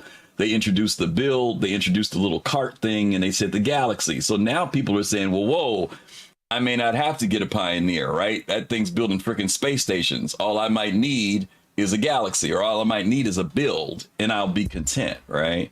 So, or it might not be fun to have to find 8 people every time I want to do base building, right? Whereas they're still, people are still able to dream that they can have 1 or 2 people and base build with a. I feel like this is the easiest thing to find people to join you on, to be perfectly honest. Because I think about how many people play Minecraft. I don't do this, but I have a lot of friends that do Minecraft building. And they throw up like hey, you want to come build with me in our server? And they're like, people raise their hands left and right. Whereas like I've got to find a turret gunner, and it's like hard. But I think this is one of those ships. Like even I'm down. Like all you got to do is DM me. I need a pilot for my Pioneer, and maybe I'm not even piloting the Pioneer. I'm piloting the transport ship that's in the hangar to go get materials from X, Y, or Z and bring them back to your Pioneer. I'm sold. You're down. And meanwhile, I love the idea of coming back every time and seeing Atlases running around in the cargo bay areas and setting up, tractor beaming boxes out to the structures that are in progress. Can't wait. Can't wait. But I feel like that's the easy thing to get, is like, because you're doing Minecraft, but with cooler shit, Yeah. Right. I'm going to put back on Griffin, get you a bit, because for the first wave of the Pioneer, I was there, and I keep trying to keep track of how fast these ships could show out on the first wave. Yeah, they flew out. So, no, don't get me wrong. I'm talking about later. Wait. For the first, the Pioneer in the first wave fought out in 4 minutes. Right. But then it came back on sale. Right. And it lasted for 2 hours. So I think CIG, we planned. Some people may think that some people changed their mind and took it out of the cart, and that's why it lasted so long. I don't think that there's way too much interest for that Pioneer in the first wave for it to last 1.5 hours or longer, because people were changing their mind, taking it out in and out of the cart. No, so, I wasn't implying that. I was not implying that people were taking out of the cart. What I was saying was, when they put it back on sale, I'm saying that people have more options now, where when the Pioneer was the only thing to buy, a lot of people may have bought it, but now because they have choices, it just didn't disappear as fast this time. That's all I was saying. And I would argue it's choices in the context. There's this game right now is BP and AP, before Polaris and after Polaris. Right. He's not wrong. He's not wrong, y'all. I know. And when people got a hold of that Polaris and realized what big ships are going to require, I agree. They started rethinking big ships. Yeah. Now, when you can rethink a big ship purchase in the context of what Griff is saying, and that there are other options, right? I think that impacted sales. I just that's my theory of the case. Yeah, because I'm assuming, I could be wrong, but I'm assuming that the Galaxy, correct me if I'm wrong, the Galaxy and the build can do medium to large. But if you want to go bigger, You're at the Pioneer. We have no idea about the galaxy, unfortunately, at the moment. But Well, yeah, I'm assuming that that's the range. I don't know that the Galaxy is going to do the same size as the Pioneer. I don't get that impression, particularly with it being modular. That would seem to be a really big stretch to me, that a ship that's not capital can produce capital quality work. Now, that's just me. But I'm just saying, I'm assuming that it's somewhere between medium and large. But when you get to the size of this thing, when you start talking about being able to plant a freaking ship hangar, I'm not seeing the freaking Galaxy doing that, but I am seeing the Pioneer doing that. So that's the only reason why I'm saying that. And again, I'm just saying options. But yeah, it doesn't just take anything away from the interest. I agree with you, Fastcart. It doesn't take anything away from interest. SLTC, thank you for the raid. Thank you so much. Thank you for the SLTC raid. Live. We appreciate you and hope you had a wonderful stream. And welcome, Raiders. Were you going to say serious? Thank you very much. Thank you very much. Meathead Militia's first time chat, and thank you for the first time chat. Yeah. Says, I think we still need more information on how building and land acquisition is going to finally sit. I just don't think there is confidence in base building, mostly because it's so early. That, I think, is a fair point. And let's not forget that they took the land claim away from the Pioneer, right, without saying how land claiming is going to work. So it did create some uncertainty. And uncertainty and no LTI, to Admiral Kusanagi's point in chat, might have also impacted that. That's true. Very true. Very true. And I just want to say one last thing about the Pioneer before we move on. I just want to say that I'm trying to cut off the different personnel, the roles for the Pioneer. I'm still going to say like 10 to 12, but when it comes to that fabricator, I hope they whenever someone is at the fabricator, they play a song. It'll sound like the percolator, but it'll be the fabricator, and I hope that happens. So yeah. It's time for the fabricator. Because we have a guest, I'm not going to say what I would normally say. They know it's just a song I can't stand. They know I can't stand that song, and they still mention it. Percolator song? Oh, yeah. Don't even get them started. Meathead Militia, thank you so much for the follow, Meathead Militia. We appreciate you being here. Look it up. Very quickly, let's touch on the Orion, because we still got a couple more to knock out here. We don't know much about it. We just know it's big. If I'm remembering correctly, it was a 6 or 7 fast card. Do you remember minimums on this one? It is 4 and 7. Yeah, 7. Okay. Yeah. Okay. We'll just skip over that. We don't have enough information on it. We've got a lot more ships to cover. We'll just dream about that one. Let's go to touring. The RSI Phoenix, the Origin 600i, Crusader Genesis, and the Origin 890 Jump. We've already touched on the Phoenix a little bit when we talked about RSI with the Constellation series, but let's go to the Origin 600i. Knight, I'm gonna come to you on this one first. Let's go with the exploration variant on. Well, no, let's go. It could be either. You could go with both of them if you want to, because they're the same ship. So, one's science, one's touring. So, I should probably tell you guys, I don't set foot on Origin ships unless it's to kill everybody on board. I knew that was coming. I looked at his face and I could tell. He was like, "How many times do I blow it up?" Yeah. Those are shoot on sites. Okay. In a lot of ways for me. Okay. So I've never crewed one. Okay. I've never piloted one. Oh, you are missing. You are missing opportunities. You have shorted your lifespan by that. Yes. As serious fun is for RSI, I am for Origin. So you've just missed the golden opportunity of life. But go ahead. I'll entertain. I'll entertain your naivete. I'll entertain his naivete a little longer. Go ahead. Share with me your thoughts. He's cracking up laughing. He's cracking up laughing. Griff literally has a group called the Snobs. Yes. That fly or nothing but Origin ships. And I know now that he needs to be on the lookout for you. I understand that. That's so funny. I don't actually shoot on sight. I actually you think about it though. Maybe. It's like they don't see me. That's maybe. why I don't shoot on sight. They don't see me. There was this one time my org and I got contracted out to escort an 890 Jump as it gave tours around Stanton, like 40 or 50 people on the thing. Yeah. So it's like me, I was piloting a Scorpius and I had a gunner in the back, and then we also had a fully recruited Redeemer on station and a couple other ships, Hornets and stuff like that. And don't get me wrong, the temptation was there to just start executing everybody at that 890 jump with prejudice. But we did a good job. Yeah. We did a good job. We protected it the whole way. Yeah. Only had to get into combat one time. Yeah. And we cleaned house. But these ships are tough. I do like them. Don't get me wrong. Everything's got its place, and I love that they exist in the verse. 600i. Well, let's do this. I don't want to put you in a weird spot because you sound like you're more familiar with the jump than you are the 600. So I do want to talk about what do you feel is complement? Yeah. What is the complement for those, for what their role is? In fastcart, you can give them numbers for both. But if you just want to talk about the 890 because you kind of have some experience with that, then feel free. But you can pick whichever one. What's the numbers fastcart so he'll have something to go on? For the 890, it is 3 to 8, and for the 600i, for the it's either 2 or 3 depending on what your ship, and 5 for the max for both of them. Okay.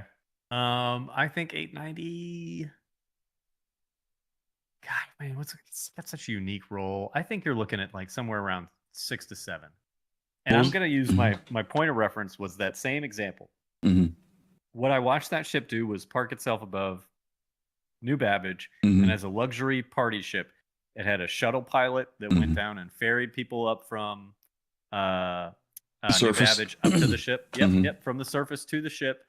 And then you had a pilot, co-pilot. I think that's useful because pilot can just focus on flying the ship. Co-pilot can maintain situational awareness, or captain, however you want to do it. Maintain situational awareness, and then I don't know how useful those gunners are. I'll be honest, but I think if you have just 1 or 2 people for engineering because it is a multiple deck ship, once that comes into play, I think you're easily getting up around the 5 to 7 range. Okay. Serious? Oh.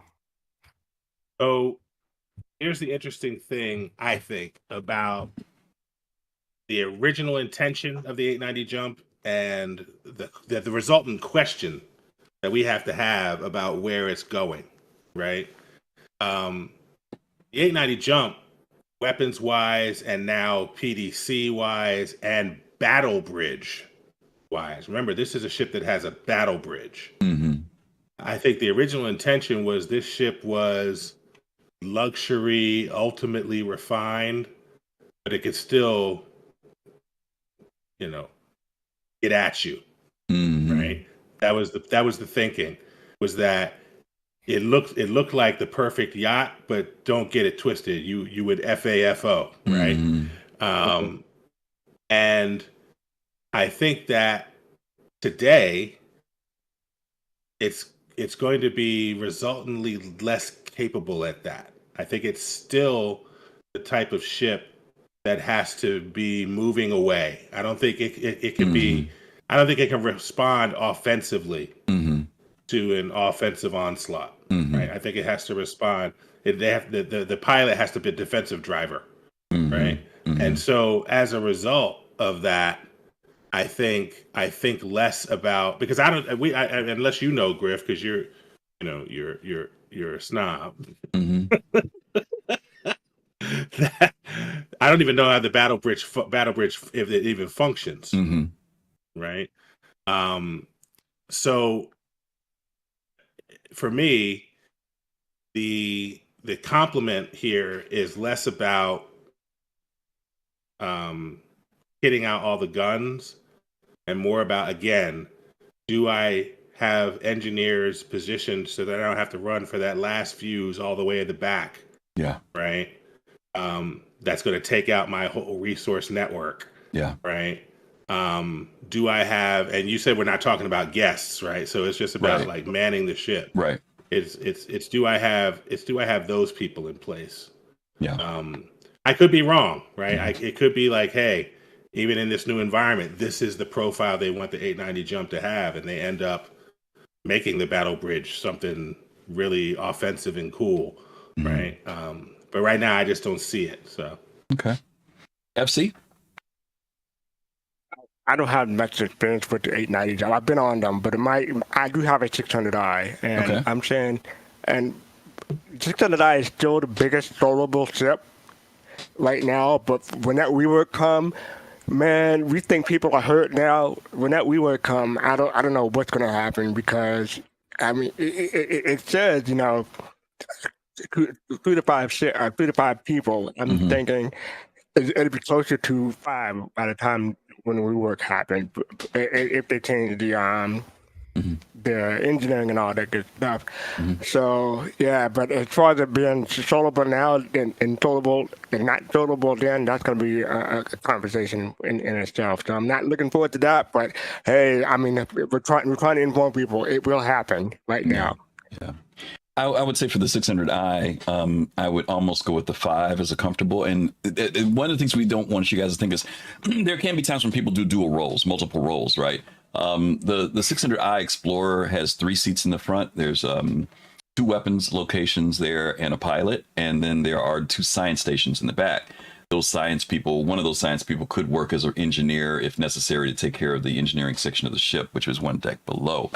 For the touring one, that one be a little bit different, of course. You still have 3 in the cockpit, but if you are doing anything with guests or anything like that, if you want to accommodate people, you could have 1 person back there who could also work as an engineer. When you get to the 890 jump, though, I think the numbers are a little bit different. Now, I'm going to talk about the numbers in relation to role more than anything. That ship has a lot of for those people who buy that ship, they're looking for, as Knight was mentioning earlier, a lot of that is about role play and about the social dynamic of that ship. So if you're complementing the cockpit of that ship, which is 3 people in the cockpit, if you're talking about an engineer, and that ship is very large, an engineer that at least is on the main deck and one that is down in the lower deck, which is where life support, where the quantum drives are, all that other stuff is, that's 2. But then there's the entertainment side of that ship. There is a bar that you would have someone serving from there, that makes 3, and there is a full commercial kitchen on that ship, which would be another person. And then if there's someone who wants to role play as a server or a host, that would be another person. So you may have 8 to 10 people on a ship like that. Not to mention, as Knight mentioned, there's the person who shuttles people back and forth if that's necessary, something along those lines. So for those who are into the role play thing, my numbers are much more toward 8 to 12 people to complement that ship, especially if you're having a party, as Knight said, with 50 people on it. There's also a security dynamic to that ship as well.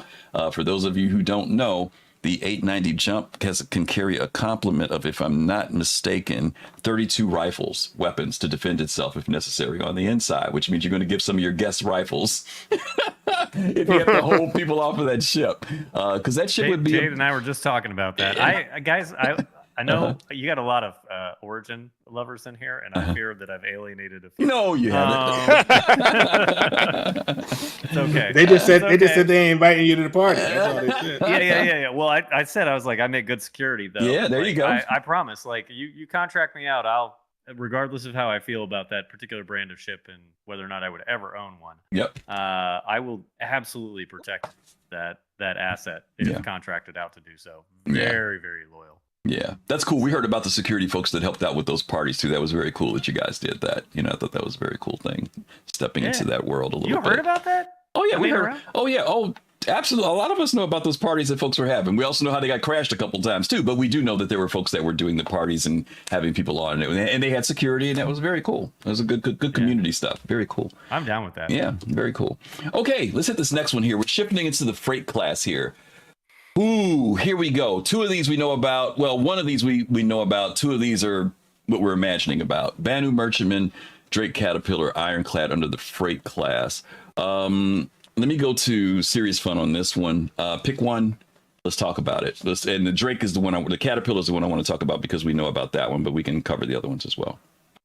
Well, yeah, Drake Caterpillar is the one that I obviously have paid attention to because it's been in the game for so long that I actually have some experience with it at certain point it was the cargo ship, right? Fastcart. What's the website say the complement is there for the Drake Caterpillar? It is 2 people and 4 people for the Caterpillar.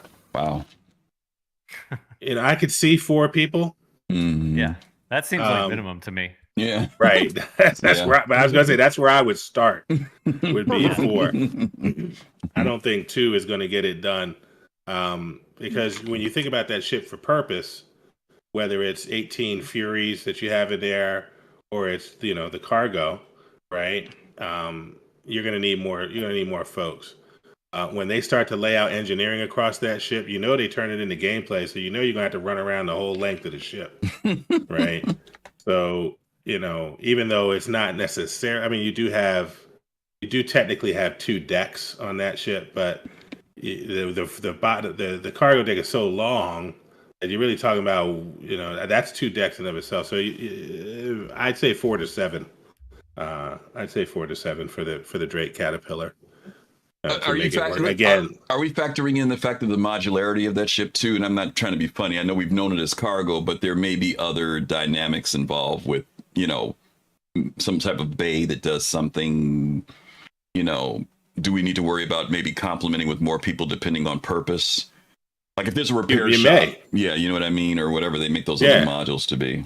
When they make those other modules, yeah. I mean, but in that particular case, and I think you're right to think about it because as they do the ironclad and create the design language, you'll probably see more of that, and they've talked about it. But right now, it's if and but for me when it comes to the Caterpillar. What they have confirmed as well is that pilot module can shoot off, right, and come back, right, and reattach, right. I don't think that changes the crew complement, other than to say who's running the ship when the pilot takes off, right? Okay. And how are they running the ship? So you got to have one person that's accounting for that as well. So okay. FC, anything on any of those ships? I know which one you're going to go with, so feel free. No, you actually don't know because I'm going to go with the ironclad because I'm looking at the sheet, the matrix toward the ironclad. Okay. And CIG. Look at me. Join me on camera on CIG. So this is 2024. This ship was concepted 7 months ago. You have minimum 1 crew. Minimum 1 crew CIG in 2024 for a ship that big, really CIG, and you have maximum crew for 6 people. 6 people seem about reasonable, but minimum 1 for both the ironclad and the assault. Come on now, CIG. Come on. You need one person to start it. yeah, you need one person to start it. One person to start it. Yeah, okay, that's all you're doing, just starting it. One person to come out into the cold and start it in the winter while everybody else waits inside. That's about it. I mean, this ship is 120 meters in length. And one person, you say the skeleton crew is 1 person, but I don't see it. But for a minimum for that one, I would say at least 4. Yeah, for the ironclad, not the assault, because the assault going to need more people. Okay. But minimum 4 for the. And what are we looking? What roles are we coming up with 4? What are you saying they're doing? You have tractor beam, you have pilot, you have co-pilot, engineer. Okay. GriffinGamingRPG, thoughts? I don't know much about the ironclad. I'm gonna be honest with you. That ship came out while I was on a deployment, so I have never really gone back and looked at it. Gotcha. The Caterpillar, totally agree with SeriousSun. And the Banu Merchantman is a myth. I'm sorry, fastcart. Look, man, I like believing in dragons and unicorns too. But it doesn't make them any more real. All right. So, yeah, no. You know what? Excuse me one second. I want to warn you, SeriousSun, that he has messed with Origin and he has messed with the Merchantman. Now you're the last one on RSI, so he already said the right thing about RSI. Okay, he's sweeping the rug. Yeah, you already said the thing. He's coming. No, I love RSI. He's coming. Okay, all right. I was talking about piloting the Scorpius earlier. Oh yeah, that's true. That's true. Okay. Everybody loves RSI. Oh boy. We're surrounded, Griffin. Okay. We're surrounded. I'm going to go. Well, I will go. Were you done, GriffinGamingRPG? I'm sorry. Was there something else you were going to say? Yeah, I'm done. Oh, you're done? Okay. I've created enough drama. Banu Merchantman, since nobody touched it. I'm really concerned about this ship. I tease fastcart all the time, and I offer him $250 for his because I say it's going to be too big and he's not going to want it. But this is a big ship. For those of us who remember back when they did the Jax video when he was on Pyro and they showed the scale of the ship, there was a Banu Defender flying over it. It is capital class and it is a monster. I mean, it is really big. And the freight area in this thing is gigantic. It's like a freaking warehouse. So it's so hard to figure out the design on this ship as far as its defensive capability, as far as even if you're not doing anything but bringing guests onto the ship. We don't know the scale of the showrooms or the areas that are in it. What are the numbers for this Real one? quick, you want the CIG numbers? Yeah, what are the numbers? 4 to 8. For the merchantman. See, we know automatically there's always a pilot, co-pilot, and an engineer. So that puts us at 3 no matter what. And a ship this big, you've got to have at least a couple engineers, because assuming that the engineering station is usually in the cockpit, but some ships like the Polaris have them in multiple locations. You could have 2 to 3, one person working engineering upstairs, but 2 other people in the back of the ship. So I'm at 5 already. That doesn't count any other aspects of the ship, moving things around, who's working in the warehouse area. So I would say 6 as a minimum on a Banu merchantman. That's my number. And you can compliment it. 6 to 9? Yeah, 6 to 9 is fine. I'm just, there you go. Fine. I should have. I caught that. As soon as I said it, it clicked. Nice. As soon as I said it, it clicked. Well, I was gonna get you earlier because you're talking about fastcart's not gonna want it because it's too big, and I was like, he's a size there we queen, go. though. Yeah, There's no way in hell he doesn't want a big ship. What were you going to say, FC? No, I was going to say, it's an alien ship, so that makes it unfamiliar with most people. And so the minimum, and it had so many decks on it. Mm-hmm. I would say at least minimum 3 engineers. Okay. So Okay. then that's all the other stuff. But yeah, I think this ship specifically would need at least minimum 3 engineers. Okay. That's fair. I want to go back really quick before we go forward to the Ironclad, the assault variant in particular, right? Mm-hmm. And that's how you know that CIG was either asleep or they were drawing pictures of CitizenCon when they put this up and said 1 person. Because when you think about what the assault is supposed to do, right? Mm-hmm. It's not only the weapon stations, manned and remote, that need to be dealt with on the ship itself. It's not only the command module, which is separate from the command bridge, right? It's not only the service area, but we have renderings of the Ironclad assault bringing 4 tonks to the table, right? So that they're essentially like, some ships have Alert 1 fighters, right? Alert 5 fighters. This ship is this deployment. The tanks are the fighters, right? So you got to have folks that are going to be in the tanks. They've got to be managed and taken care of. So when you pull this ship out, it's 1 person is just taking it from A to B. That's all you're talking about doing. You're not talking about doing anything with the ship, right? The assault nature of it makes it seem like it's got to be like somewhere between 6 and 10, right? Just to really function. So okay, that's fair. All right, gang, we're getting near wind up here. We're going to take this up to the next level here.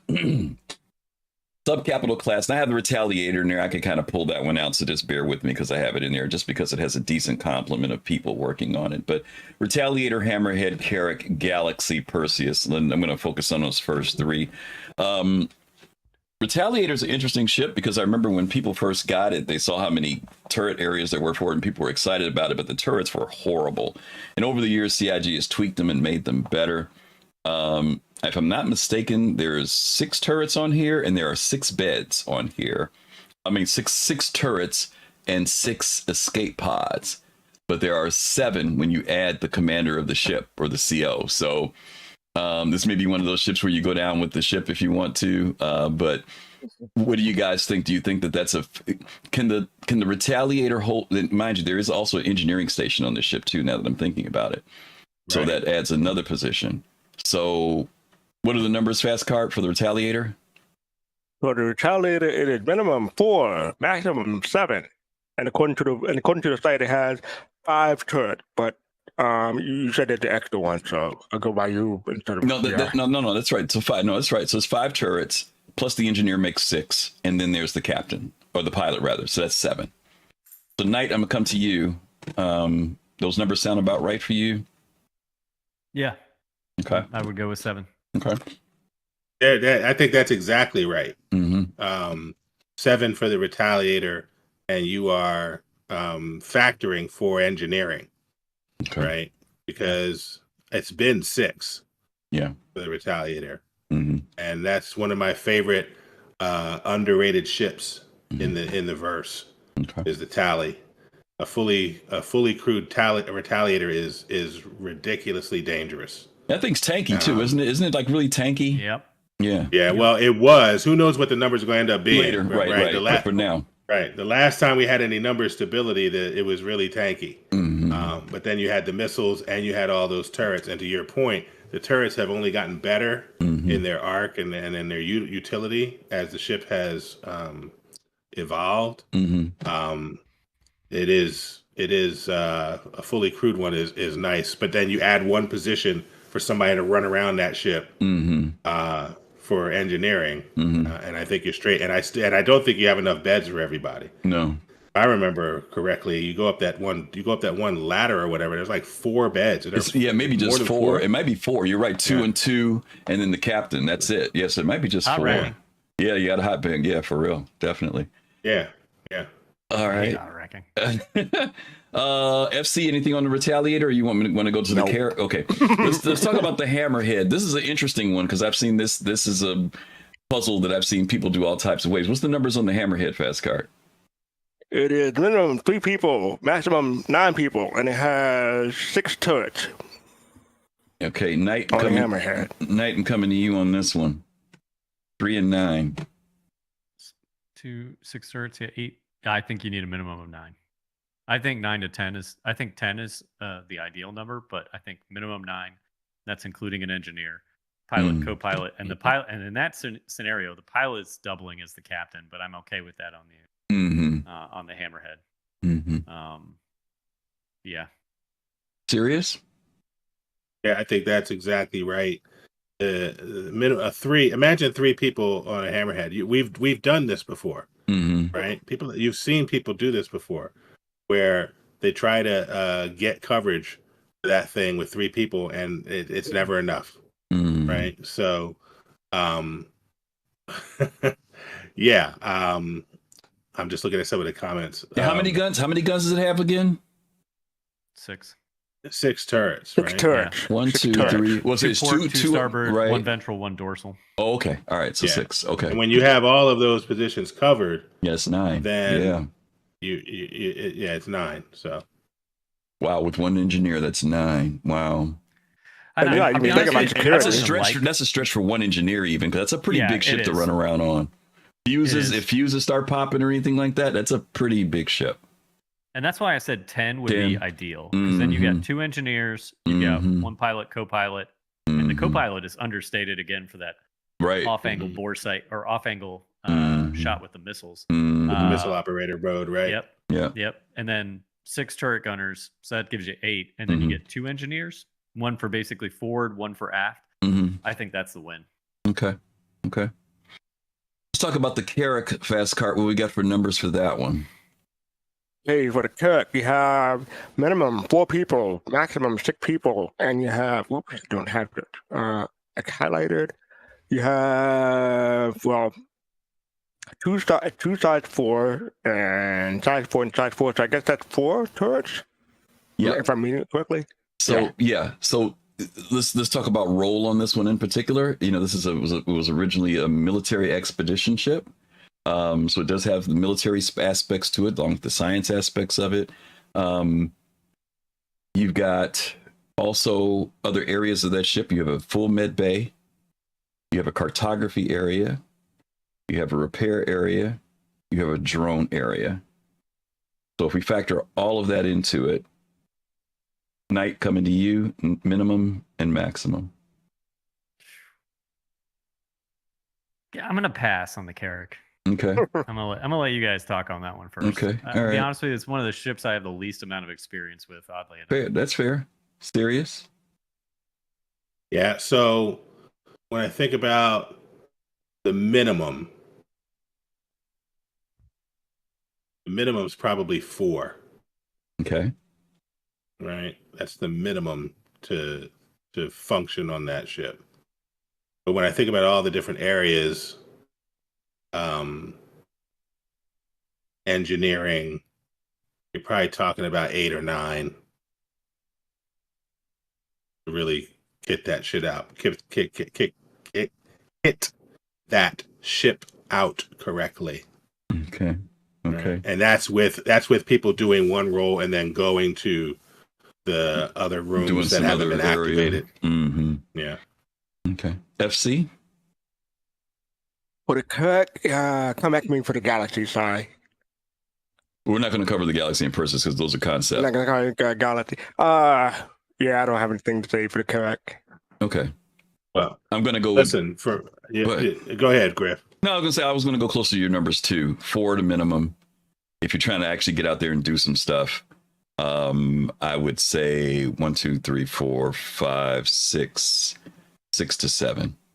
And that's with the 3 cockpit seats, assuming that there are roles that can be assigned, which is pilot, co-pilot, someone else who might be helping out with some other aspect of scanning or some other priority that the pilot may distinguish to them. And then you've got the 2 turrets, both port and starboard, and you've got the aft. So, I mean, the top gun up top. So, yeah, 6 to 7. If you're tricked out, that would be it for me. Okay. Last and final category here is our capital class. And we've got some folks here with experience on these ships. The ones we're going to focus on right now are the RSI Polaris and the Idris, but we do have the Javelin and Privateer. Before we get into this and ask the guys about these, you talked about that shock moment for the Polaris of folks when they got into this ship. I also remember the shock value happening when the Javelin first was opened up for touring.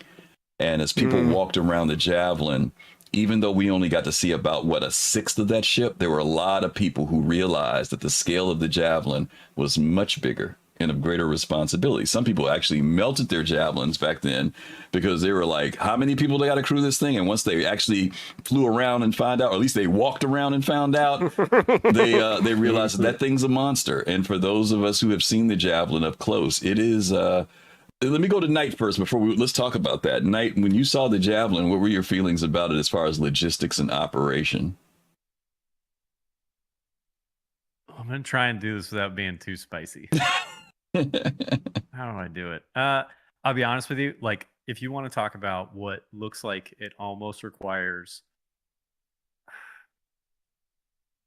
proportional level manning to what I would consider a real warship requires, or at least a small boy, where it's like, I look at it and I'm like, you need like a full freaking crew for this. And you need like, it's funny, we were talking about in chat, like you don't need janitors or anything silly like that. But I mean, like what you need for engineering is you need 4 or 5 people. You need what I would call mini department. What you need for turret gunners and stuff like that, it's no longer that you just need turret gunners. You need like a weapons officer that's going to manage the turret gunners for that ship. You don't need just a pilot and a co-pilot. You need a navigation or nav ops department head that's going to manage 2 or 3 or 4 pilots that rotate on that ship and part of me looks at those ships and I'm like, God, if you want to actually like sustain that kind of ship through day-to-day operations, 1, you've got to fund it. 2, you've got to crew it near consistently, and you're going to have to do it with like, I'm going to say round the clock, but understand what I don't mean is people, the same people doing round the clock. You're going to actually have to do like organized crew. Like, all right, this 12 hours of the day, you're doing the crew or I think rotations. You're going to have to do rotations. And I think it would be so cool if people could manage to make that happen, but that's the size for that ship. And you're going to have stuff like action stations and stuff where like, you're out there cruising along doing your thing, and then all of a sudden it's like, okay, you're done doing whatever you thought you were doing.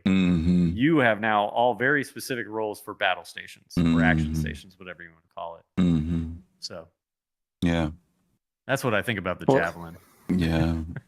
It's big. For the Javelin, I'm reporting the numbers. It says minimum 12, maximum 65. So they may be more on point for that one, but it has 15 turret by itself. Serious, your Yeah. thoughts? Oh, go ahead, Knight. Go ahead. Well, I would say that maximum 65 really implies crew rotation to me. Like no joke. Minimum. I would say what you probably need to effectively man it for a single session is somewhere in the neighborhood of 15 to 16. You said, wait, how many turrets did you say on it? They said 15, yeah. Okay, let's say I'm gonna round that up to an even 20 to 25. And then I think if you're going to like no shit sustain operation that thing, I think you need minimum 60. Yeah. For those of you who I know a lot of you all. I mean, some of you may not have got a chance to go on the Javelin, but I know a lot of you have gone on the Idris. And one of the things that really messed my head up SeriousFun when I walked on the Idris was I started seeing shield number 6, shield number 8, like knowing where all these things are on these ships. To N1ghtCOB's point, you know, even if I've got 15 turrets manned, you're not going to, if you're in heavy battle, you're not pulling guys out of your turret to go put out a fire, right?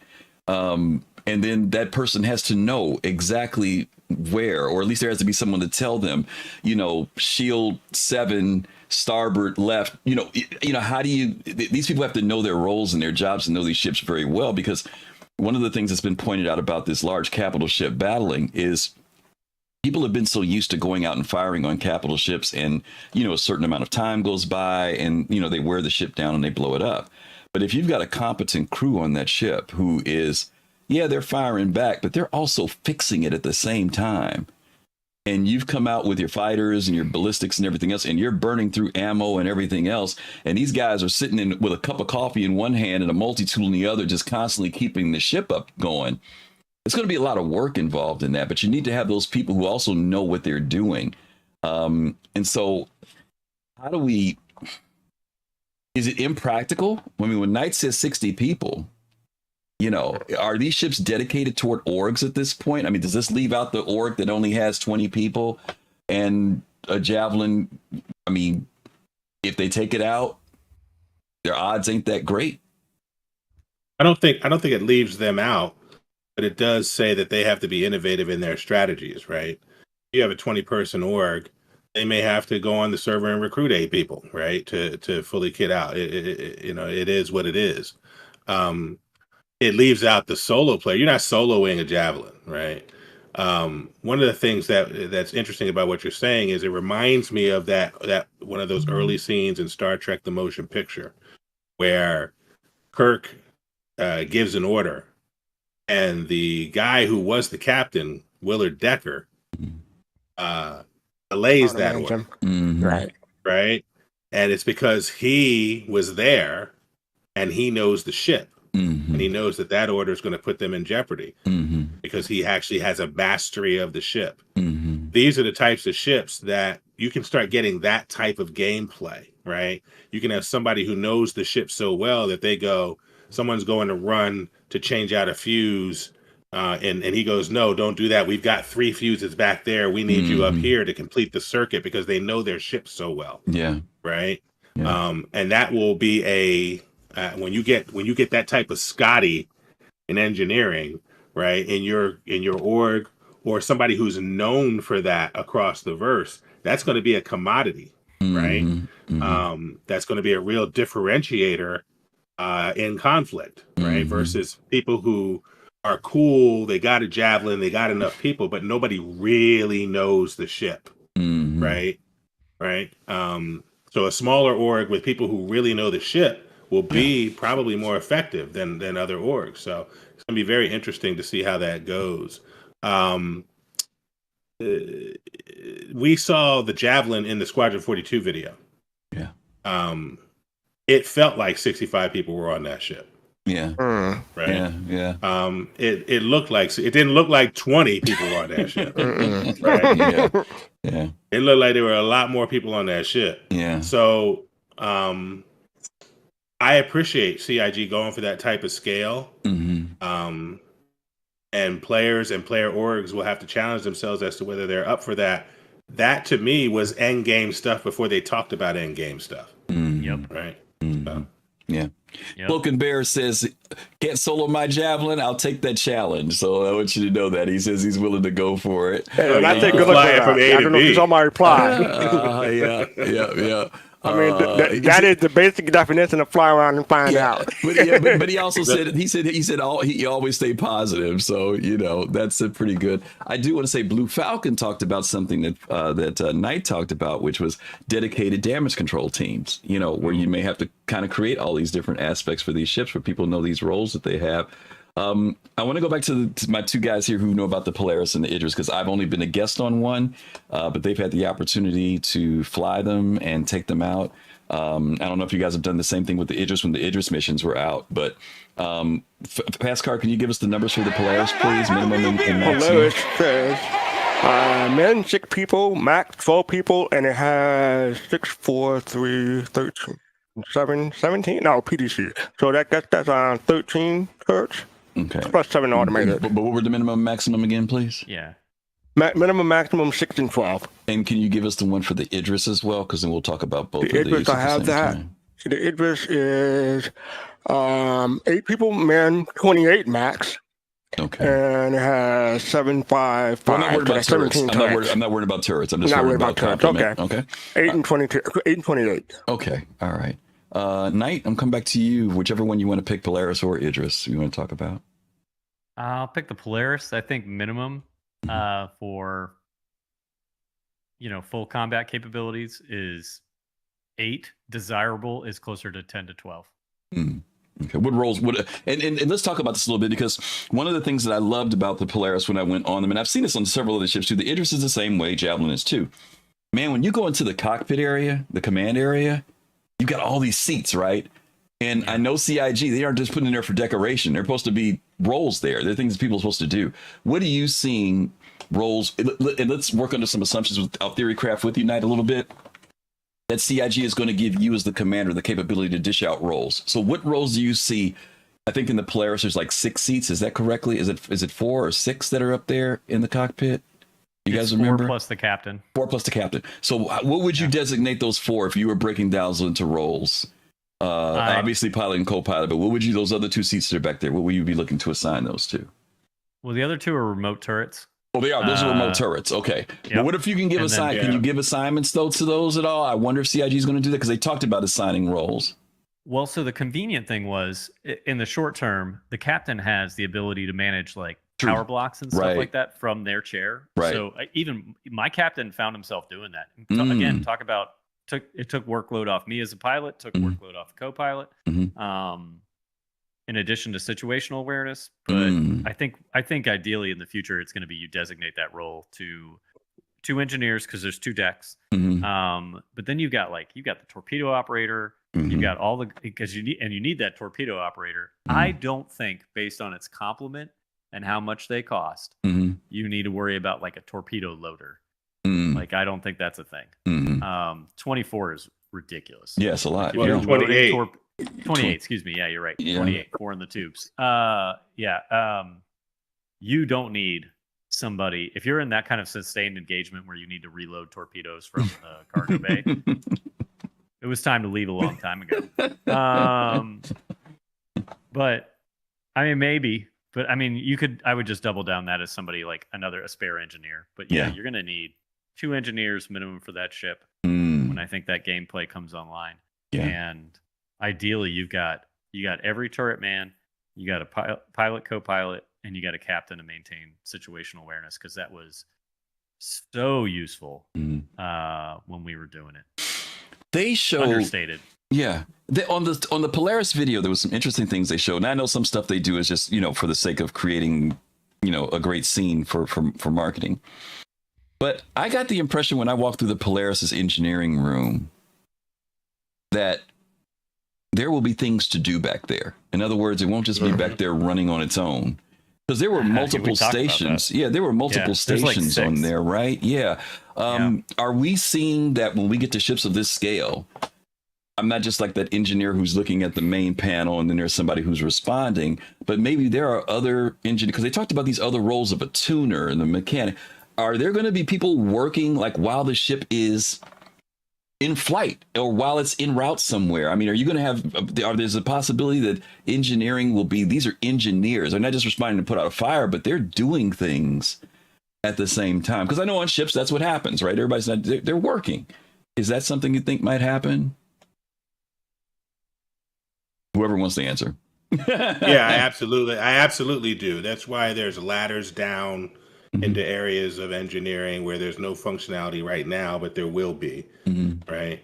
I think that the complement for the Polaris is 14, right? The complement for the Polaris is 14.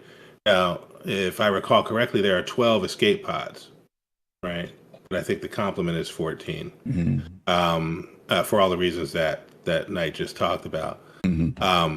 One of the things that I think is underdeveloped in terms of you asked us earlier, take a look at these roles that we started the show with, and you asked Fastcart and I before we got started, can we think of any other roles? One of the roles that I think about, it'd be cool if it could happen in game. It certainly will happen alongside the game in systems like Discord. It's communications officer. Oh yeah. Yeah. Right. Managing the one MC, the one main channel, right? Oh man. And clearing comms and effectively communicating, making sure that the right people are on at the right time, hearing the right things to do the right things, right? I think that will be more important than we realize, because you're going to want to hear from the engineer who's managing the dilithium mix or whatever it is back there as to what the tuning is, right? So that the pilot can understand, oh, maybe I need to set my settings to 80% of everything right now until that's right? So that we don't get wear and tear on these capital components that we can't afford over the mid and the long term, right? Or you come back and go, no, the pilot needs all capability right now. And he's like, I'm giving you all she's got, Captain, or whatever. You know what I mean? But people are going to have to be able to communicate effectively, right? And there's going to need to be some management of that. I'd love to see CIG reward that gameplay in-game with in-game comms. But for right now, I know that it's going to be Discord, right? But but that's also going to be very important across these ships. Yeah.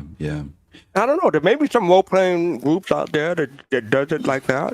Yeah, I think he's just saying that he wants to see that tech built in so that we have it in game, so that people right, do that want to we're rewarded in game for doing it. Yeah, right? that they can. Let me ask you guys this last question, because we're getting near the end of our time here. We're actually over. I didn't realize it. I want to talk about the Drake Kraken and Privateer, particularly the Kraken. I don't own one. I don't want one. But when I've looked at it, and I've looked at its design and scale, it is an amazingly complex ship. I think it's got like almost 7 decks in it, something like that. And it's huge. What's the numbers on the Kraken Fastcart? This is funny. This was updated a week ago, okay? Okay. Maximum crew, it says 10 people. It lists nothing for minimum. Okay. And I think the number was lower than that. I don't know if Nihilus is watching the show, but he's a big Kraken fan, and he probably knows what the original numbers were. But this is a really, really big ship, really big operational. If anybody in chat remembers what the original numbers were on the Kraken, let us know. So he says maximum only 10 is nice. And again, we're saying that's the minimum number. Oh, there was no minimum? Okay. Yeah, no, they're just saying. Yeah, 10. I don't think it ever had a minimum. Oh, okay. All right. From what you guys have seen of this ship, and this is the only one I want to take from a concept side and see what you guys think. What do you see? This thing has a freaking a train running through it. What do you guys see for this thing? And I'm not talking about when you've flown in fighters and all that other stuff. I'm just talking about taking this thing out and the crew that are based on that ship. Anybody got any numbers? Is 10 real? I'm saying 12 to 14, really. This is an assault carrier. The operational crew will be more than 10. When I think about the Kraken, I think about, again, that length of the ship. those decks, Mm-hmm. and what engineering gameplay is purported to have to be, which is a lot of running around. This thing is 270 meters long right now. And it looks operational from stem to stern. So it's not like it's got a 70-meter antenna, right? Yeah. All those spaces look like they have functionality from front to back. So the engineering alone I think that's 4 people right there, right? So if they're saying 10 people, I'm saying 14.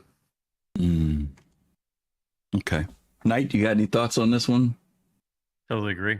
I'll be honest with you, those numbers, I worry those numbers are low. And then, like he said, he brought up it's a carrier complement. You think about the fact that it's going to need an air wing or could deploy an air wing of sorts to it. And I imagine living on one of these things in this game where, it's not even just that, like,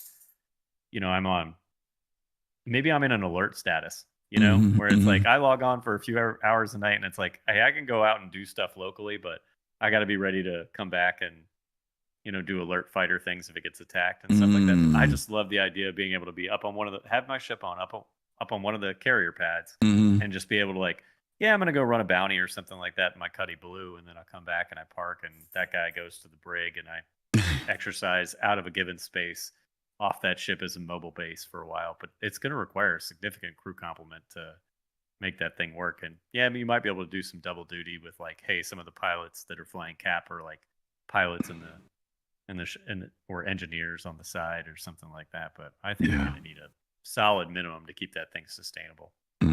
Okay. Yeah. Right now, it says that the ship has 6 computers in terms of its avionics and components. 6. Maintaining all the stuff on it. I mean, this is a monster. I mean, I know we used the term monster, but it's a big ship. It is a big ship. It's not shaped like the other ones. Yeah, that's true. This is true. We're going to say FC? The Idris is 240 meters, and they say maximum of 28 people for the Idris. Go to the N1ghtCOB and SeriousFun point, the Kraken is 270. So if it's not 28 maximum for both of those, I don't understand what's going on. Because like for the Idris and Javelin, you're going to need crew 24/7 in rotation for those. Okay. Yep. Boy. Okay. Well, this is one of the concepts that I did want to talk about because this is a much anticipated ship. It's also the second most expensive ship, I think, in the game right now. In scale and size, it's really a large ship. But I just wonder about this one because of the uniqueness of not only do you have your crew, but you've also got ships that will come to the ship as well, which is, I can't even fathom what that thing's going to look like, to be honest with you. It will be. It'll be something to see. That's for sure. It will definitely be something to see. Okay. All right. Well, we have chopped through these ships and great conversation today. We got some questions, Fastcart, I think. Let's take those real quick. If we can knock those out, that would be awesome. Okay. Let me grab them real quick because I'm about to do something else. Okay. Hold on. One question. This is from Citizen Joel. This is a question for SeriousFun. I don't know if you probably answered this in chat already, but for SeriousFun, I've been meaning to ask, did Captain SeriousFun get his wild dreamer moment from CitizenCon? Did I get what? Your wild dreamer moment. You're looking for your wild dreamer moment? Your wild dreamer moment. CitizenCon. So I don't know what I said on this channel, but when I got there were 2 things in my secret heart, right? One was Terra, and the other one was an affirmation that we're still doing VR. And so when they said, "Oh, it's Nyx," and I was like, "Yeah, no surprise." And they were like, "Oh, it's Castra." Oh, interesting. Jade Starwatcher and others called that, right? But where's Terra? And they made me wait a day. And then I got Terra when Dave Haddock was like, "We got a 5th one. You want to know what it is?" And Griff will tell you, because I was with Griff in the VIP area. I jumped up like, "Let's go!" I was fired up. He was. And then Chris got on the stage talking about 1.0, and he said, "And yes, we're still doing VR." He just mentioned it. Yeah. And I got my second secret heart, so I was straight. Yeah, he was pretty happy to hear that. Actually, he's lying to y'all. All he cared about was getting that RSI jacket. That's all he really cared about when we got there. That's a nice bomber jacket, though.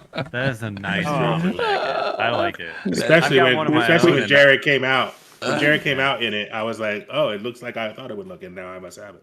Yeah, we do have a second question that just came in. Go ahead. Okay, go ahead. No, go ahead. This is from Captain No Pants. Why does N1ghtCOB hate origin ships so much? Oh, don't. He said he doesn't hate them. He doesn't hate them. He just wants to murder them. He just sees bullseyes. He just sees bullseyes when he looks at them. He doesn't hate them. Why y'all kept speaking for N1ghtCOB? Let him speak for himself. Okay, N1ghtCOB, go ahead and tell them. I don't hate origin ships. I was really just kind of being a little hyperbolic because it's fun to hate on origin ships in public sometimes. But they're not a brand that I enjoy the aesthetic of that much. Mm-hmm. Don't get me wrong. I like the muscular, like robust look of Anvil and RSI. Occasionally I like a little bit of the sleekness that Aegis brings to the game and stuff like that. But in general, you ask me to crew anything, you ask me to pilot a large ship, you ask me to do any kind of crew functional thing on anything large, and I'll raise my hand every time. I may not be as happy about it, but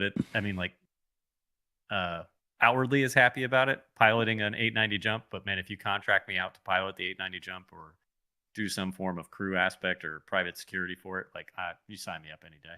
Well, I was going to ask you, do you have a manufacturer of choice that you do enjoy? Anvil. Anvil's my favorite. Okay. RSI following closely. Okay. How do you feel about Drake? I don't mind Drake. They're not like, it's funny, actually, one of the my first introductions into the game was during Drake's DEF CON, Defense Con. And I remember walking onto the showroom floor. Of course, it's like day one of Star Citizen for me, and a buddy showing me it, and walk onto the floor. And I remember running right up to the Buccaneer and be like, I want this. I want this. This is one of the coolest looking spaceships I've ever seen, and I want it. That's cool. But I don't feel that way necessarily about the entire Drake line. Yeah. And of course, obviously, I found other ships since then that I've been like, I like that more than the Buck. But the Buck still kind of holds like a little special place in my heart that way. That's very cool. Very cool. All right.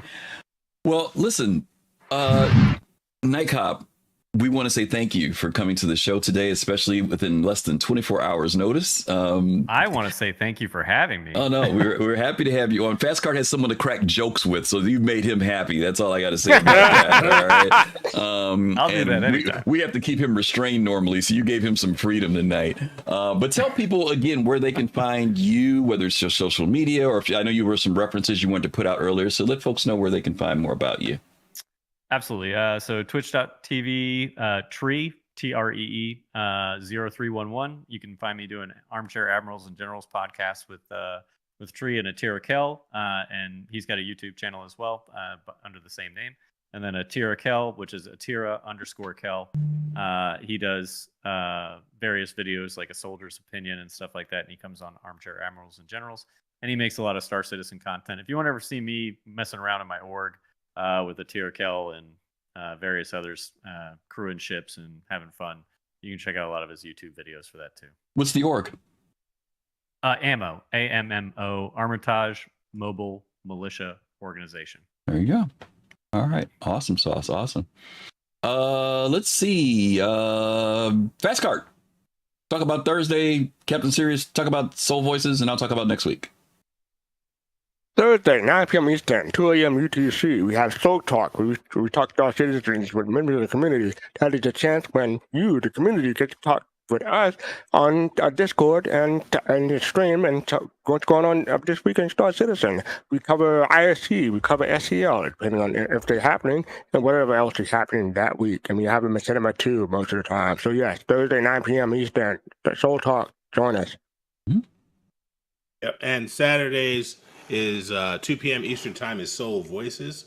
Soul Voices also invites you, the community, to come in and dialogue with Griffin Gaming RPG as he scours the discourses on Spectrum and Reddit and other places, and formulates themes each week that we explore together with the community.